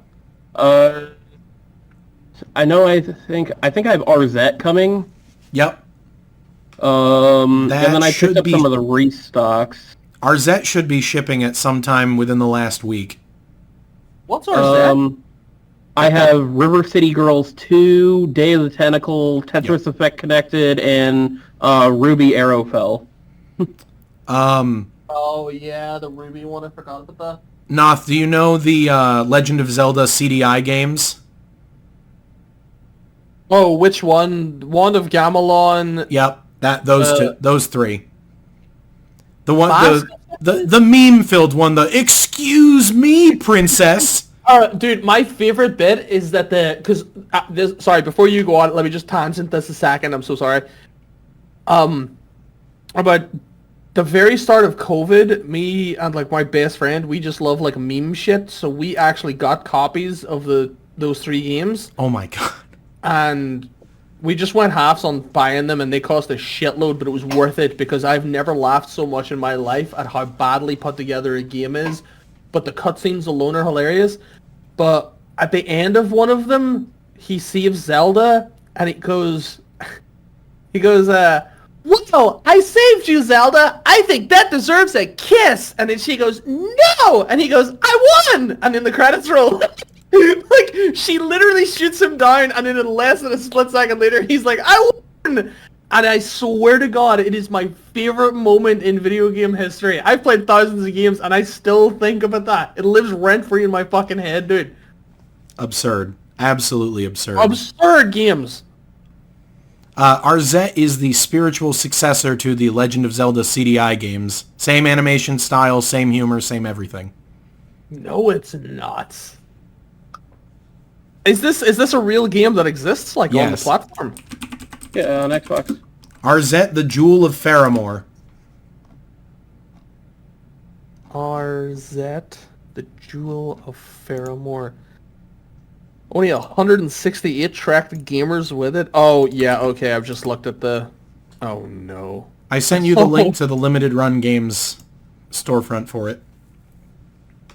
Limited Run Games have done some very weird... They did Among the Sleep. Yep, and I've been waiting on my Plumbers Don't Wear Ties Definitive Edition. Yeah, what's taking that one so long?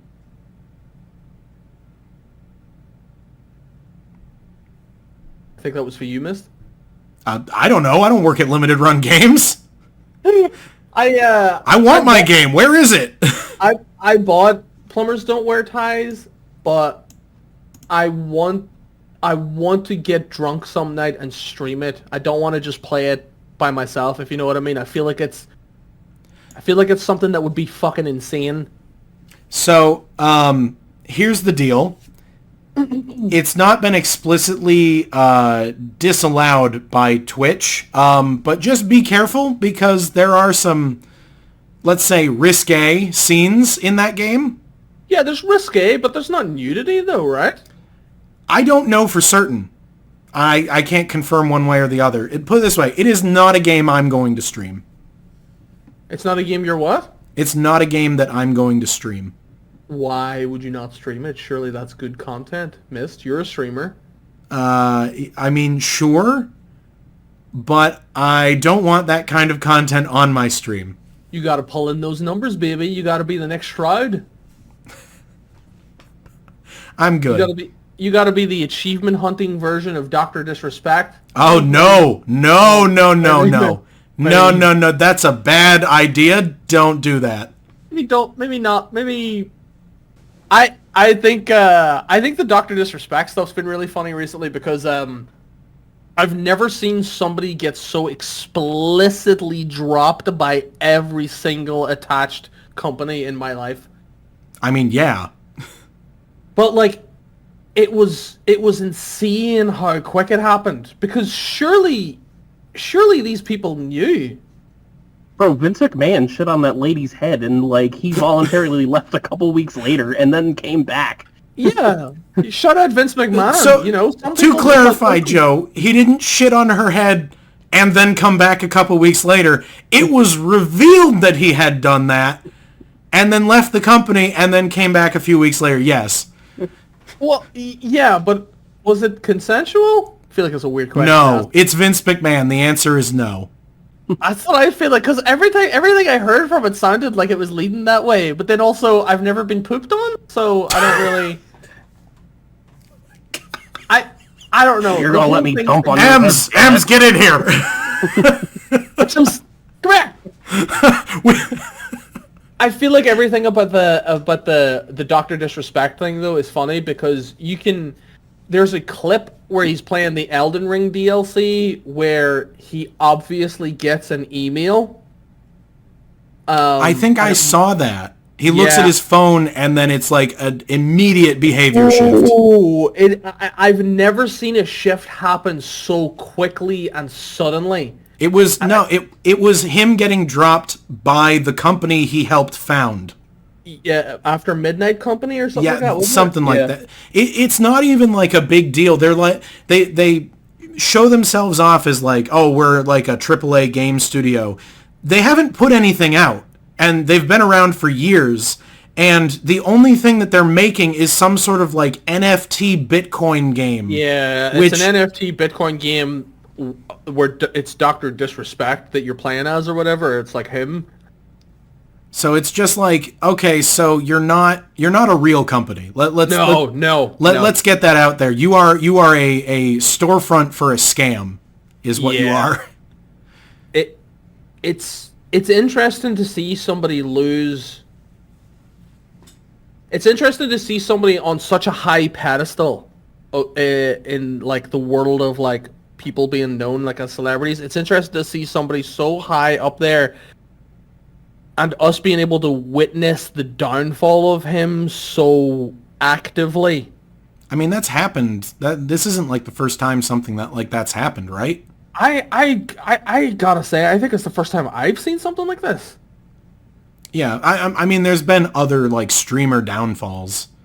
Yeah, there's been other streamer downfalls, but I don't think I've ever witnessed somebody have so much taken away from them in such a little time. Like, do you remember... Who was the guy who was like an up-and-comer in Hollywood and then he got blackballed because he wanted to eat people? What? Ezra Miller? What? Not Ezra Miller. Armie Hammer. Him. When it came out that he wanted to eat a girl, and then he got blackballed from like Hollywood, like no one's heard of him since, like that happened. Hang on a sec. I've got his Wikipedia page pulled up. What the hell? Yeah, it got found out like a bunch of emails or something got leaked that he wanted to eat some girl, and so like every management talent dropped him. Yeah. So it happened in 2018. So the it coming to light happened in 2021, and this is a direct quote. Another woman who stated that she had been involved with Hammer told Page 6 that he had branded her and purposefully left her covered in bruises while also talking about consuming her. That's... what the fuck? Like, that's an insane one. But, like... And that is, to be clear here, that is the first entry on his abuse allegations chapter on Wikipedia. There is more to like how shitty of a person this guy is. And let me see here. No! What? He was the voice of the Lone Ranger in Disney Infinity. Oh yeah, because he was in Lone Ranger with Johnny Depp. I think that's the only movie I know him from. I was looking to see if he was still getting work. He's not. His last project was in 2022. But it's just like he was on Last Week Tonight with John Oliver in 2018.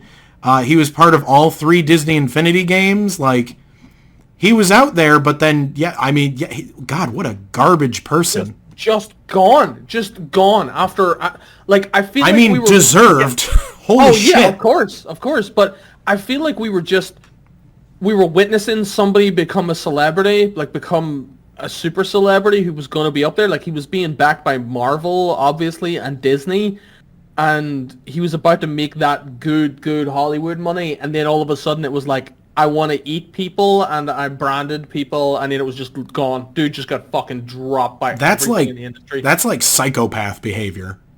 Yeah, that's... I don't even want to say... Okay, I got a question for you. Oh no. Do you remember when all the allegations against Harvey Weinstein came out?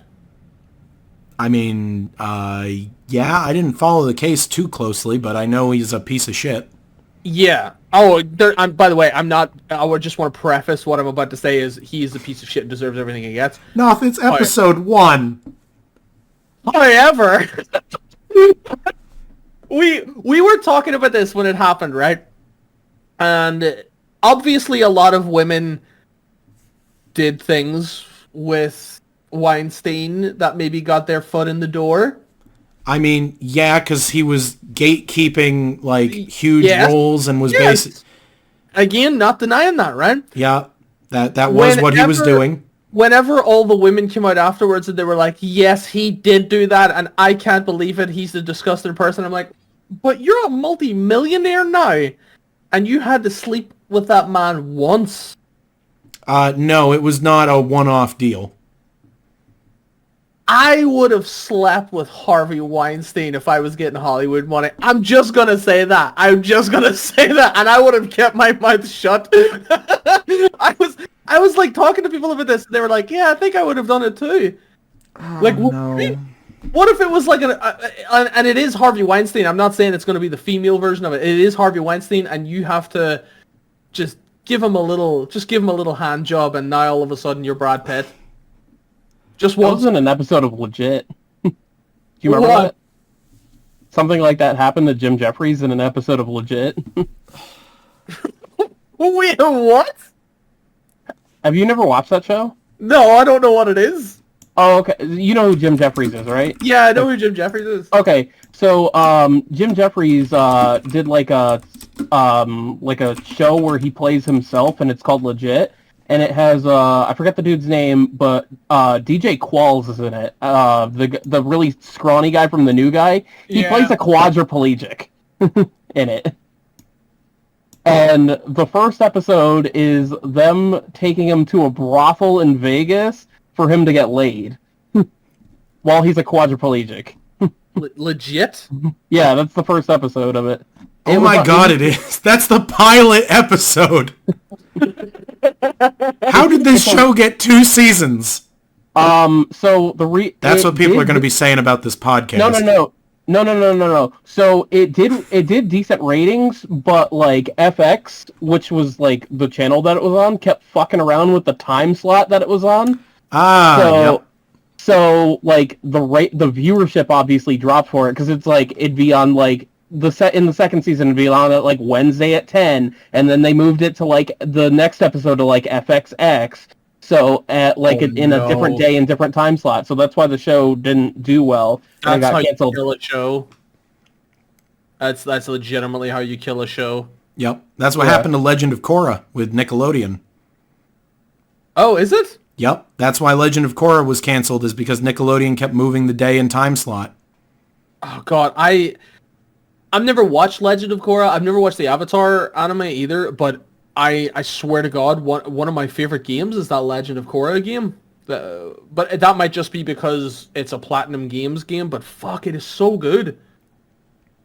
I just like character action games. So like you give me a Bayonetta, a Korra, a Metal Gear Rising, Vanquish. I think there's a lot to be said for character action games, but people like Joe, they can't play character action games. Why the shade? Because Joe, the only thing that Joe can play is if it's released by Dogwater Games or Zidalon. I mean, let me see here. Let me see what Joe's been playing.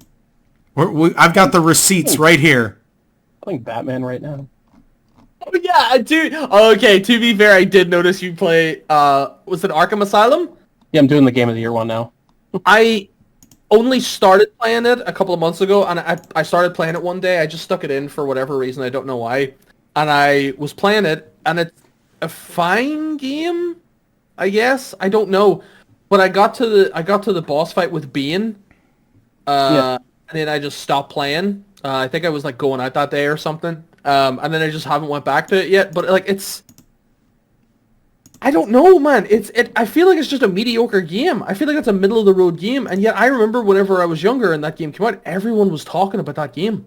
Oh yeah, yep. But why? It was a product of its time, and it was revolutionary and big budget at the time, so of course everyone's loving it. But what's the revolutionary thing about it? Because I feel like everybody talked about that game. Even people that I was growing up with that weren't into games like that were into FIFA and shit, were talking about that game. And is it just the fighting style? Is it the fighting system? Couldn't tell you. Because I feel like that's the only thing that game has that's different, is that fighting system. And don't get me wrong, fucking absolutely amazing fighting system. I love that mechanic. But yeah, it just seems like people were talking about that game way too much for what it is. I don't know. I really like it, so. I couldn't tell you. I've never played any of them. So you love it, Joe? Yeah. That's so weird, because I'm playing it and I'm like, I mean, I get it, but then again, I'm somebody that thinks that game Condemned is one of the best games ever made, so. Oh God. And it's an objectively bad game. I know that. You're talking about the game where you collect dead birds as collectibles. You collect dead birds, bits of metal, and some TVs with an Xbox 360 on them. Oh God, that's the one that has 980 gamer score, right? 970. 970. Thank you. Yeah, you're talking to two of the OG boys here to missed. How are you talking about? I've completed Condemned. That's how I know it's garbage. How much gamer score does Hellboy: The Science of Evil have? Oh God, was that the one where it's got the full 1,000, but they have DLC that never released, but it got to the point where it was added to the game? Yeah, it was added on the base game, but it was DLC that never got even made. Yeah, so it's like you can get the full 1,000, but no one can ever complete the game. Yeah, you just can't complete the game. What's interesting about that is, by the way, it's 840 is how much gamer score you can get in it. Oh, okay. I was looking up that game recently, and I was looking at basically the back end code of the game, and I was like, hey, I wonder, like, is there anything in this? Is there anything that like you could do to like maybe like pop those achievements by doing something stupid? And then I went and like looked at like unlocks for the achievements on it, and I was like, well, I was looking through the unlocks for the achievements. I saw a couple of people on TA that had unlocked the achievement back in like 2009 or something, and I was like, no way. And then I went and checked them up on TA, because this was on like the Xbox like metadata shit, and then I went and checked them up on TA, and those games have been removed. Like the Hellboy games have been removed from all those people. Yep. But they're still on TA, and there's still people that are in our circles.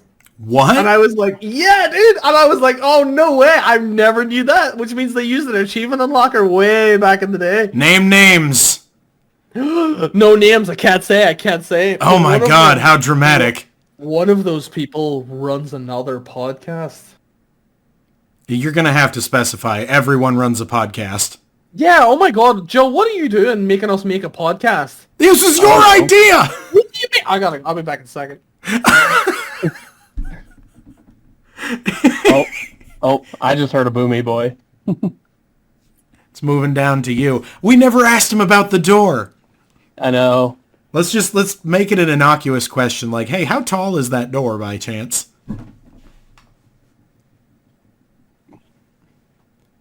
Because that, what is it? You think that's an average door? Or you think that's like custom, like 4 feet tall, and he's actually 3'8"?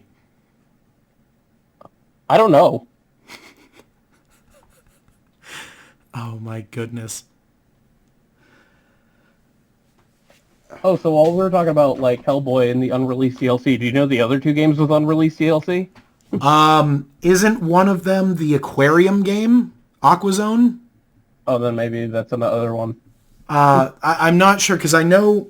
Oh boy, he's got something. No, I know. Yo, how tall's the door? Yeah, how tall is that door? How tall is it? Yeah, how big is the door? I don't know. It's a pretty big door. It's a normal door. How tall Normal are you? door? Hang on a second.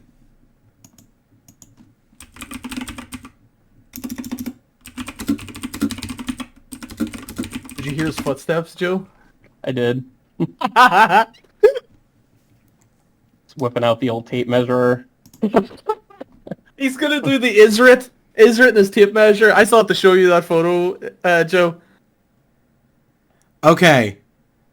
So let's say 79 inches is the average. 79 inches is the average? 79 Jesus, inches is Adam. average height. Oh, okay. Joe, Yes. he's 6'3". Why would you... Don't fucking triangulate shit with me. Dude. Don't do that. This is why I don't go on cam. You people are fucking weird, dude. Can't be calculating my height with this shit. Moving swiftly on mist. Fucking Rain Man. All right. This is the thing I was talking to you the other day about, Joe. I bought the Dynasty Warriors Japanese stack. Oh, I just picked that special. up. Right. So look at that, right? You see the Zero logo on the bottom there, right? Yeah. Yeah. Right there, NTSCJ, right? Yeah. There's the disc. Oh, Zero no. written NTSCJ. It's the international version. What? How? I have no fucking idea, dude, right? I was like, hey, you know what? I'm going to start all the Dynasty Warriors games now because I really like Dynasty Warriors and I don't care about easy gamer score games anymore. So I was like, fuck it, I'll plug 90 hours into this. Awesome. Loaded it up and I already had the 1,000 on it and I was like, wait, what the fuck? Yeah, it's the international version. I've never seen that before. Do you think someone would... I mean, you can swap a case, that's no problem, but do you think someone, like, reprinted on top of the Reprinted disc? a disc? Like, why would be the point of that, though? Because the game cost me $10. So, and plus, the only way you're going to be earning money off that is if you get achievement whores. So you're going to be earning, what, $10 every 2 months? I'm going to have to check my copy after the podcast here. That's got me worried.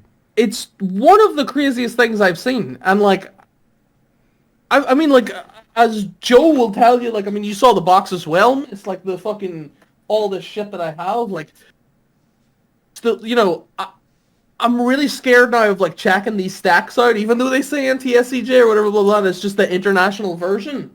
I wouldn't be too worried, because that seems like an exception. It's my Japanese Tony Hawk's game, guys. Is that a stack, or is it just... That's a stack. Wait, is that Project 8? Yeah. Project 8 has a stack? Yeah. The fucking stack thing. Oh my god, it has a stack! What? Oh yeah, Joe, I was meant to say to you as well. You know the way I picked this up and it was like $85? Yeah.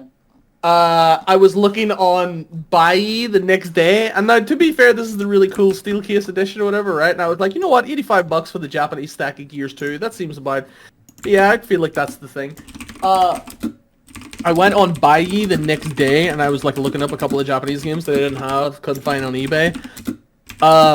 Picked up a second copy of that for $8.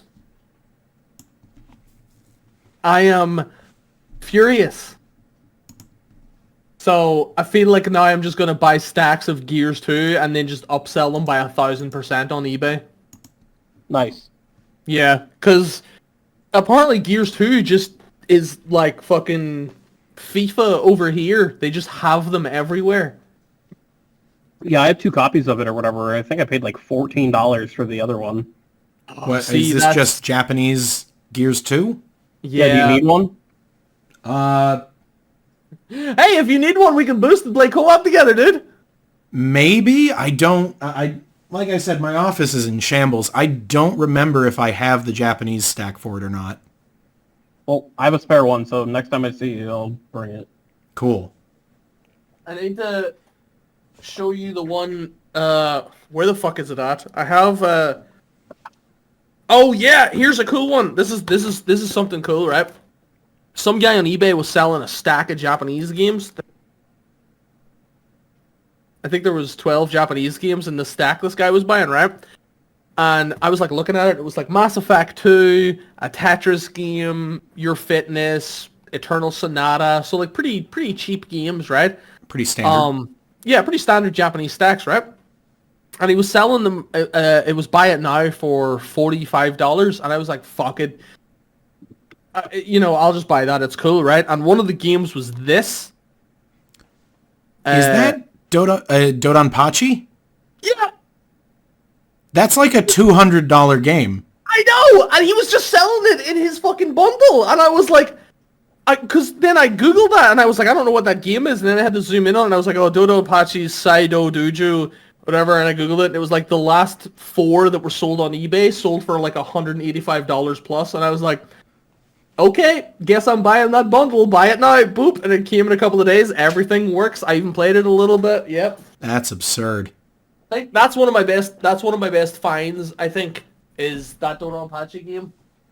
All right. So we are now going on 2 hours, so I want to get these facts out because I did some hunting for them for Noth, just for stuff that's out there that he might be interested in. What do you know about planets, Noth? You know my beef with NASA, so not a lot. I hate NASA. I hate everything that they do. Okay. Do you know Jupiter? It's got that big red spot. Yeah. What do you think that is?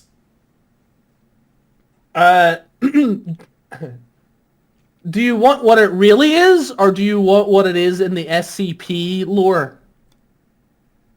Yes. In SCP lore, it's called the Great Destroyer, and it's a ship that was sent from deep space to come and help Earth fix the sun, but it got knocked off course by a meteor and got pulled into Saturn's orbit, and then crash landed on the planet, and for the past couple of years it's been trying to fix itself to come back and help us. In reality, it's just a big storm. Correct, yes. I like the SCP lore better. Of course you do. What do you know about Mount Everest? There's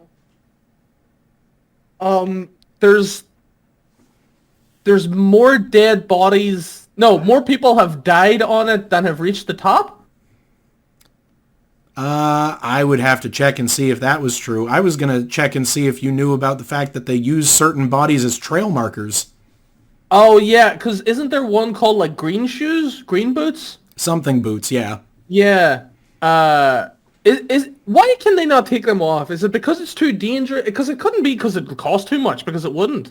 It's too dangerous hauling the bodies off the mountain. It risks the lives of the people still alive. Yeah, because they would have to use helicopters and shit, right? No. And you're obviously...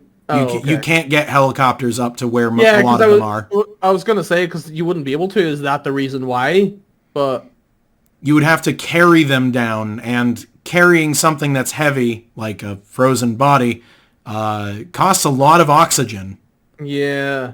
Like, how big is Mount Everest, though? Like, tallest mountain in the world?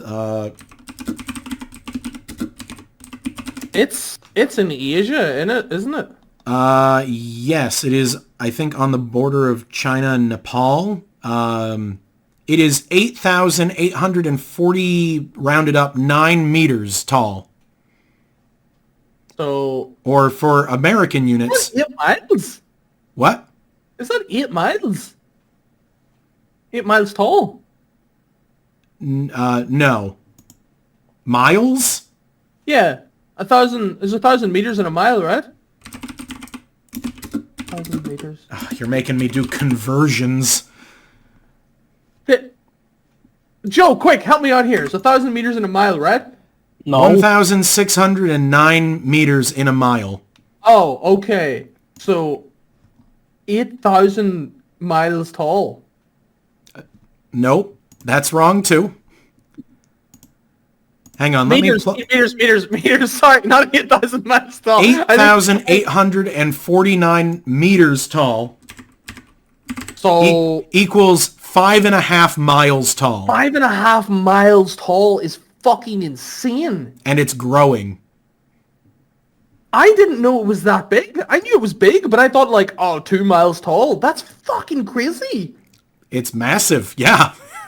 It is the tallest mountain in the world. It takes like 2 hours to walk from one side of my city to the other, and I think it's like fucking 3 miles like long. Jesus Christ.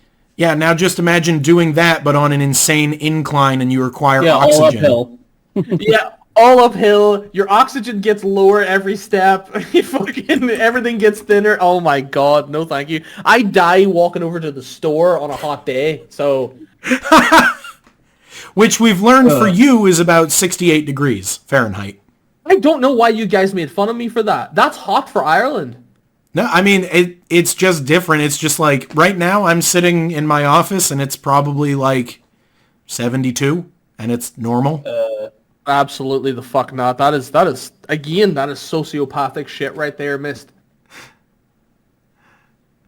Let's see here. Sitting inside a fucking sweat lodge. So what do you keep your house at normally then? I don't know. It's up like probably 7 degrees at all times. I don't know. 7? Dude, I don't know what degrees are. I just know that when it's hot, it's hot. And when it's not, it's not. And apparently me being hot is you guys being like, what the fuck are you talking about?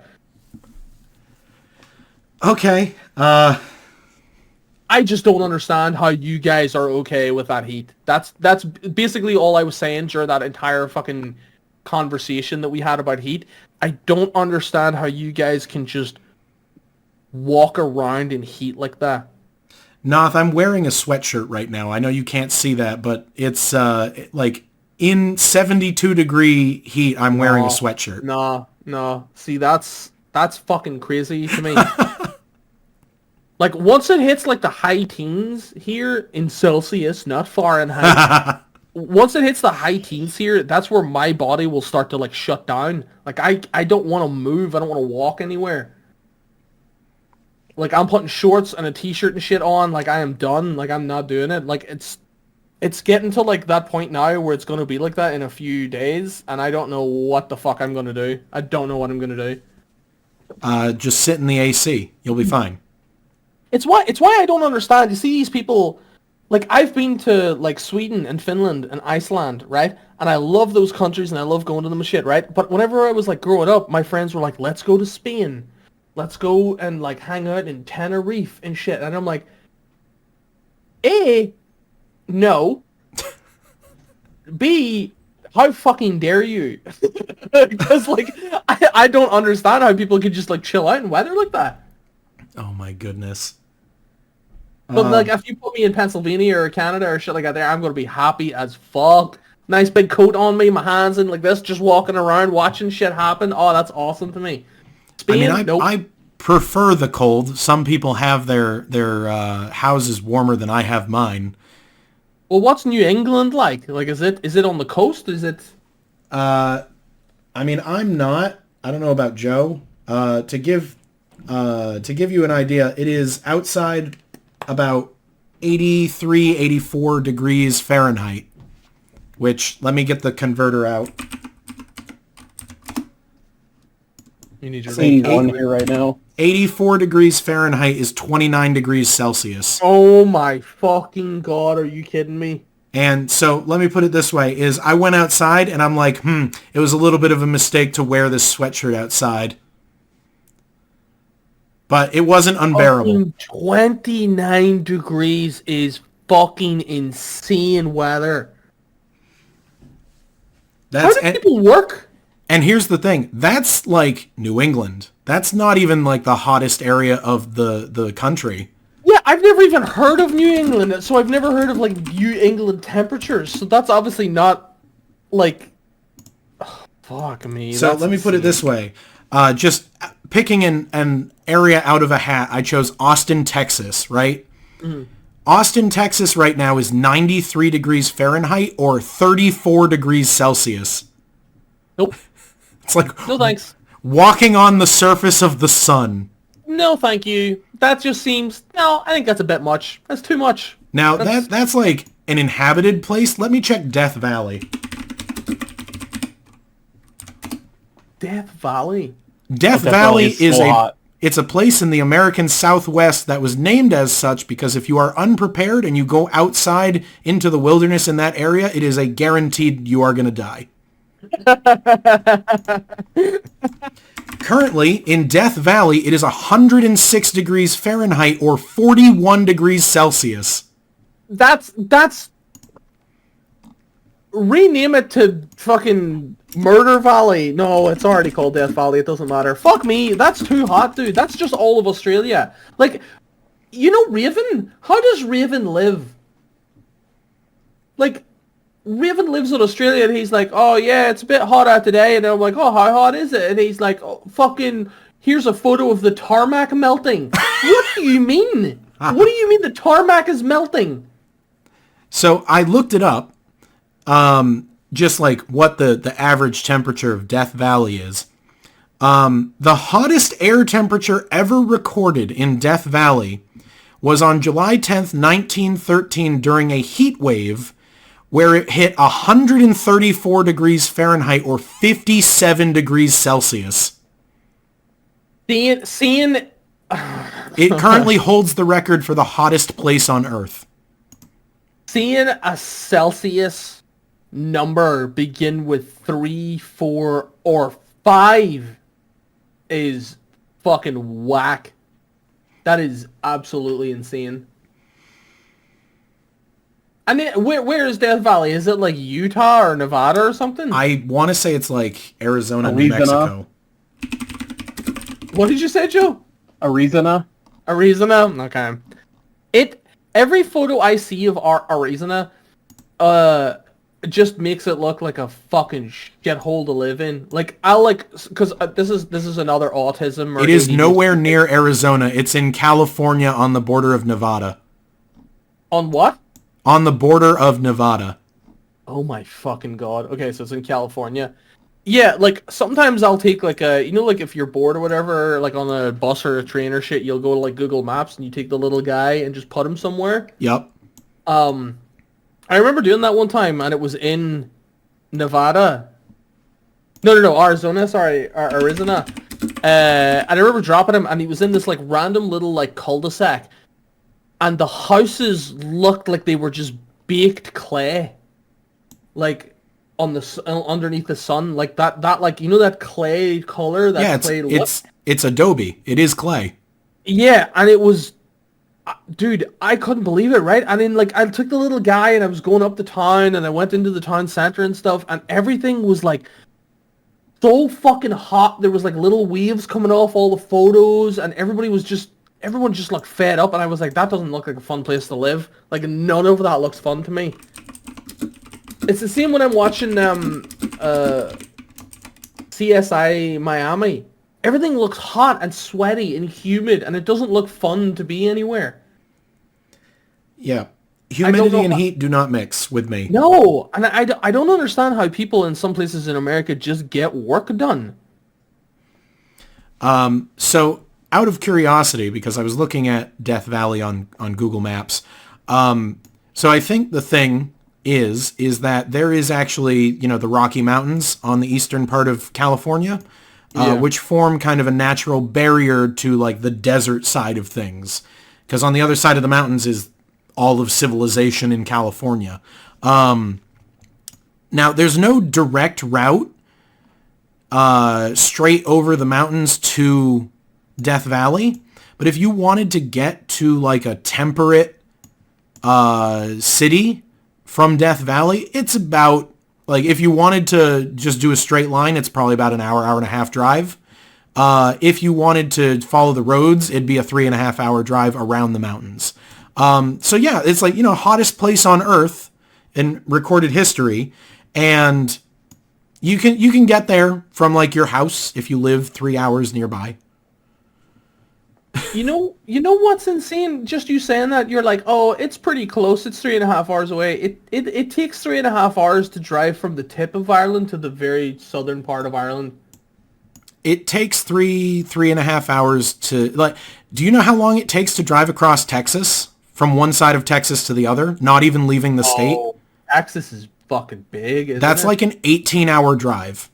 See, that's too big. That's too big. See, when people talk about countries and shit, and they talk about, like, states in America, and they're like, hey, do you know I can fucking drive 6 hours this way and still be in my same state, but I'll go through 2 different time zones? I'm like, what the fuck are you talking about? Yep. America's a big place. It's too big. I don't think so. Could be bigger. I feel like America's really funny in the way that, like, you look at some of the states or whatever, and you're like, hey, I could drive this way, and I could drive that way, and I'll be in the same state or whatever, blah, blah, blah. And then you look at Australia, and you're like, I can drive an hour this way, and then I'm in no man's land, and I will be in no man's land for another 10 days worth of driving. Because isn't it, like, only, like, the southern part and the eastern part are inhabitable? Of what state? Of Australia. Oh, of Australia. It's mostly along the coastlines. And then, like, anything else further in is just, like, a fucking no-no. Yeah, according to Google, certain areas on the northern part of the continent, the southwest and the southeast are, like, green. Everything else like, looks like desert. Yeah, there's like Sydney, and then there's like Perth, and then Brisbane. Oh, yeah, Brisbane. So, like, if I'm fully zoomed out on Google Maps, meaning just like, the biggest cities are going to show, Brisbane, Perth, and Sydney, and those are southwest and southeast. If I zoom in on the north, Darwin pops in, but that is the northmost city that is in like a habitable zone. Yeah, like, they have such a big inhabitable zone, and I'm pretty sure, do they have, like, Aboriginal, like, natives still living in Australia? And, like, Yep, in, there's like, native Australians. That's crazy to me. That's crazy to me. You gotta be fucking built different to be able to live in Australian heat. Like, Australia is a really weird one as well, because there was a running joke in Ireland, and it's still prevalent, but not as much, like, but see, from, like, 2005 to, like, 2012, say, everybody here who was working a trades job, which is like 90% of young males, so electricians, sparkies, tilers, plumbers, all them guys, right? Blue collar jobs. They were just leaving college here, right, where they were learning those trades, and they were just being offered fucking shitloads of money to just go over to Australia and work. So, like, I have a bunch of friends who ended up working on cruise ships, like, sparking them up, and just, like, doing everything, and then the cruise ship would go away, and they were just working on the docks, sparking up new ships, yachts, shit like that there. Yep. Other guys were just working doing plumbing or whatever, and they were getting, like, basically, like, what they were doing over here, say they would get, like, a certain pay a month or whatever, they were earning, like, 6 to 7 times what they would have been getting over here. So, the running joke over here for a couple of years was, last tradesman to leave Ireland, please turn out the lights. I like always think that's funny, because every Irish lad was just going to Australia. Like, Australia, I would say, is mostly just Irish people now, unfortunately. I feel bad for the Australians having to put up with us for so fucking long. Oh my goodness. All right, so I hate to cut you off here, but we've been going for a little over 2 hours now. So Really? yeah. Oh. So I think that's a good place to call it. Thank you, Noth, for putting some time from your busy schedule aside for appearing. We know that we probably won't be able to get you all the time. So Joe actually said that maybe we should bring in other guests from the cesspit as well to have a chat. That might be fun. Oh no, you'll be able to get me all the time. I'm sorry, I don't believe you. For you two, I'll do it. Okay. So And yeah, then we can bring teach in you Budix and shit. we can teach you some more about America on the next one. Yeah, pretty much. All right. Thank you guys so much for watching. Greatly appreciated. This is episode 1 of the CessCast. Hopefully there's another episode. We'll see. We're gonna try our best. We'll make it happen. What was it? You said Vudix was gonna reach out to his artist friend for some sort of Yeah, Budix said he was for going to it? reach out to get a little artwork for us, so that'll be pretty funny. I can do a little bit of photo editing as well if need be. I am by no means skilled, but I can make something that's acceptable. So yeah, thank you guys for watching. We will see you in the next episode. Hopefully, I have been Eat Sleep Complete. Oh, you can find me on Twitch and YouTube at Eat Sleep Complete. You can, it's the same on both spots. Noth, I know people can find you on Twitch. Yeah, just Noth the God. I don't know. I stream sometimes. I don't care. Not a regular streamer, but an entertaining one. And you are also on YouTube, but you don't really upload a ton. Nah. You want to plug that? Speedrun stuff a little bit here and there. Still Noth the God, like so. Still Noth the God. And Joe, can people find you anywhere? No, right now just Twitter, at CoolKidJoeXBL. Okay. So, yeah, there we go. This is the first time this is the first time since college I've had to do any kind of find me on socials tag. Yeah. All right. Thank you guys so much for watching. We'll see you in the next episode. Have a good night. Have a good night.